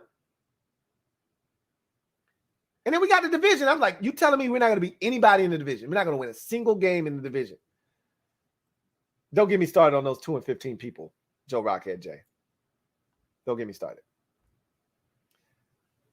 Stephen Grinkley, thank you for the super chat. Greatly appreciate you. My guy Stephen writes, hey, Lou, don't know if you already addressed this or not, but what do you think of Brian Kelly leaving your Irish for LSU? I'm not going to spend a lot of time on this because that's a podcast topic. I will say this. It was funny. I saw, because this is the same thing that happened with Lincoln Riley at USC. It said USC going to go heavy after Lincoln Riley. And I'm like, I don't know if he's leaving OU or not. And then he left. And then we were driving in the car, coming back from one of our doctor's visits for the twins and for my wife. And it popped up on the phone. LSU heavily pursuing Notre Dame Fighting Irish coach Brian Kelly. And I turned to my wife as I'm driving and I said, you know what? I appreciate everything Brian Kelly's done for us. He'll never win a national championship at Notre Dame. I don't think anybody will. I don't think we get enough talent. I don't think we'll ever have enough talent. But I said, he's gotten a ton of good football players at Notre Dame. But I'm not a Brian Kelly fan. You know what I said? He can carry his ass. Now, you can do a hell of a lot worse than Brian Kelly. We've been in the playoffs 3 times. We've been in a national championship once with him. He's done some good things for the program. And he's been way better than Charlie Weiss or Tyrone Willingham or all of these coaches that we've had before him. We've had some terrible coaches. And then he came along and he resurrected the program and breathed life into it. but it was getting stale, and I was ready to move on. So he can carry his ass. Now I'm saying, all right, you talked all that shit. Now who are you going to get? That's how I feel. What are you going to do now? Fans always want better. Who you got? That's always the thing. Okay, you want to get rid of this guy. Who you bringing in? We still got a really good job. Notre Dame is a very high-profile job. I know we can get someone out there. Who are you going to get? Is he going to be able to recruit? It's Notre Dame. It's not Alabama. It's not LSU. It's not Miami. It's not this glory type of school. It's in Indiana. It's a Catholic school. Who are you going to get to come? Coach, and are you going to be able to recruit players to come to Notre Dame? We're going to see. Anyway, I digress. Jerome West Bay, thank you for the super chat. Greatly appreciate you, Jerome West Bay. Martin Matthews, thank you for the super chat. Greatly appreciate you. My guy, Double M, writes, hey, Louie, the Raiders are relying on Action Jackson, and the only thing I worry about them is letting him go off on us. Look, we got to treat him like we treated the Seahawks players tonight. Obviously, we didn't do a good job on Tyler Lockett, but got to treat him like, look, can't let this guy get behind us. He's the one deep threat they really have. If you want to count Zay Jones as a deep threat, knock yourself out. But their one true deep threat is, Deshaun Jackson. And that's the guy you got to make sure when he's in the game, you got to be on your P's and Q's, Y's and Z's. But with them not having Darren Waller, I feel really good about that game. Not to say that I wouldn't have felt good if he would have been playing. I still would have felt like that's a winnable game and we need to go get it. But with him out, with the issues we've had at the tight end position, look at what Gerald Everett did to us tonight. Gerald Everett was a one-man wrecking crew at times. I'm going to say Gerald Everett had at least 7 catches. If he didn't, he had 6. He should have had 7 or 8 because he was open a couple more times and rushed us, overthrew him for no apparent reason. I'm going to say Gerald Everett had 7 catches, though. Everett had 5 catches on 9 targets. He should have had 7 catches. He had the out route on the third down. I don't think he would have got the first down that he should have gotten to him. And he had the third down where he was right in front of him and he threw it 3 yards in front of him. That should have been a catch as well. But Everett had a solid performance against us tonight. We don't have to deal with that. Not that Foster Moreau isn't good enough to get in our ass, but he's no Darren Waller. That's for sure. Necro Horror. Thank you for the super chat. Greatly appreciate you. Necro Horror writes, the interception of the 2-point should be an automatic touchback. It is for any other pick in the end zone. Triumphant again. Hint, hint. Love you, bro. Yeah.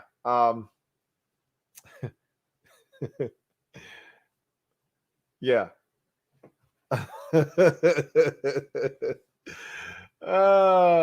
Funny. It's not a touchback because you still have to kick off the football. So, that is not like we lost something by getting it. It's one play for 2 points. You don't get it. We could, just like the extra point was returned, he could have returned it for a touchdown, but, he got tackled as soon as he caught it. And that wasn't, you just needed to break it up so they didn't get it. That's it. That's all that mattered. So, anyway, I digress. Funny, Necro Horror. Funny. I heard your jokes. Anyway, that is going to do it for me, your man, Louie T. Got a super chat here from Sean HTTR Forever. Thank you for the super chat. Greatly appreciate you. Thank you for being a member of the MOBB, who writes, I'm so confused why we are not using Heineke's legs. I really don't get it. We could easily be putting games away with his legs. Shaking my damn head. I don't get it. We talked about that earlier in the show. It's something that I think they need to revisit, And again, I'm not talking about Heineke having 5 or 6, called runs a game. But I do think Heineke needs to have 1 or 2 called runs, a quarterback draw. A quarterback draw in the red zone where you spread them out, like Russell Wilson ran against us, where you spread them out and then you just take off. Heineke's capable of doing that. Read option where he keeps it and he runs. He did it against the Buccaneers one. Heineke can do that. Like RPOs where you hold on to it and you throw it or you give it to him if it's a good run look. Why can't we do that? I just don't understand why Heineke and his legs aren't a bigger part of what we do. And again, it doesn't have to be Heineke getting 5 or 6 runs. Heineke running it 3 times in the game and 2 of them being planned runs, whether it's a draw or it's read option where he keeps it, and he doesn't have to necessarily keep it. If the end is standing outside and he's not crashing down, you give it. But they were crashing down all night. Just pull it out and run. So anyway, I digress. I got a comment here from, it's not showing up on my screen, but I see it here, from Gunnyman. And want to give a shout out to Gunnyman for being a member of the MOBB for 4 months. It says, Turner, I feel the first and goal and the first possession of the 3 third and shorts wanting to be physical, but the other 2, lack of knowing how to call the game within the game. You get that from time to time, and that's that situational awareness. I didn't have a problem with the first 2, as you mentioned. The one on the first possession or the first one, the 3rd and 2, when they tried to catch them, I didn't have a problem with that. They made a stop. They hadn't been making that stop all game long, so I had no problems with that 3rd and 2. That was the first one. But the next 2, the 3rd and 1's, like, come on, bro. Really? You're going to just do it like that, like they ain't stop us the last time or the time before that. Okay. You got it. You got it. Anyway, I ain't tripping. You know why? Because we won. Celebrate! We 5-6, 3 in a row. The revenge tour continues. And now go look at your current NFC playoff standings. Go take a gander at that. Go all the way down to number 7 and see what it says. Man, feels good to be a gangster. I am a Washington fan, etched in burgundy and gold. My Washington spirit will never die. Washington spirit will never fold until we meet again. Hail to our beloved Washington football team. We did it again. We had trouble hitting the double. We did that last week. We had trouble hitting the triple. We did that this week. Can we go for the home run? Make it 4 in a row and get back to 500 on the season. Can we do it? My sister, she laughed at me. She's a Cowboys fan. I said, can we do it? She said, you're not going to be able to do it. I said, can we do it? You're not going to be able to do it. I beg to differ. Can we do it? I think we're going to be able to do it. We're going to see. One thing's for sure. We're 1 step closer to our goals. They should have never let us in the door. Door slightly ajar. We coming in? Ready or not? Here we come. Football team, 3 in a row. Feeling pretty damn confident. We'll see how bad the injuries are. One thing's for sure. It wasn't pretty, but it was gritty. And most importantly, it was a dub. For the Seattle Seahawks, it's over. And not only is this season over at 3-8, even though the NFC is wide open and at 3-8, they're not mathematically eliminated, they're done. They don't look like a formidable team. Is this the end of Pete Carroll, Russell Wilson, and that conglomerate in Seattle? Is this it? Is this it? The Seahawks are over. This is it. Is this it? Or as a wise man once asked me, is this the end? just don't know. Is this the end? We're going to see if this is the end of Pete and Russ in Seattle. One thing for sure, we got the dub. Not our problem. Let's see if we can make it 4 in a row. Enjoy this. Celebrate. And then we'll move on Wednesday to the Vegas Raiders. Feels good to wear the burgundy on burgundy and to get a Monday night win for the first time in what feels like a long time. Go have yourselves a hell of a night, and I'll see you guys. I don't know. Maybe you'll see me tomorrow. Maybe you will. Maybe you won't. I don't know. I'm technically still on my bye week. You guys already know. I'm not going to be able to stay away. You'll probably see me tomorrow. Either way, enjoy the rest of your evening. Have a good one. We 5-6. And if the playoffs started today, the good guys would be in the dance. I'll see you guys next time. Take care.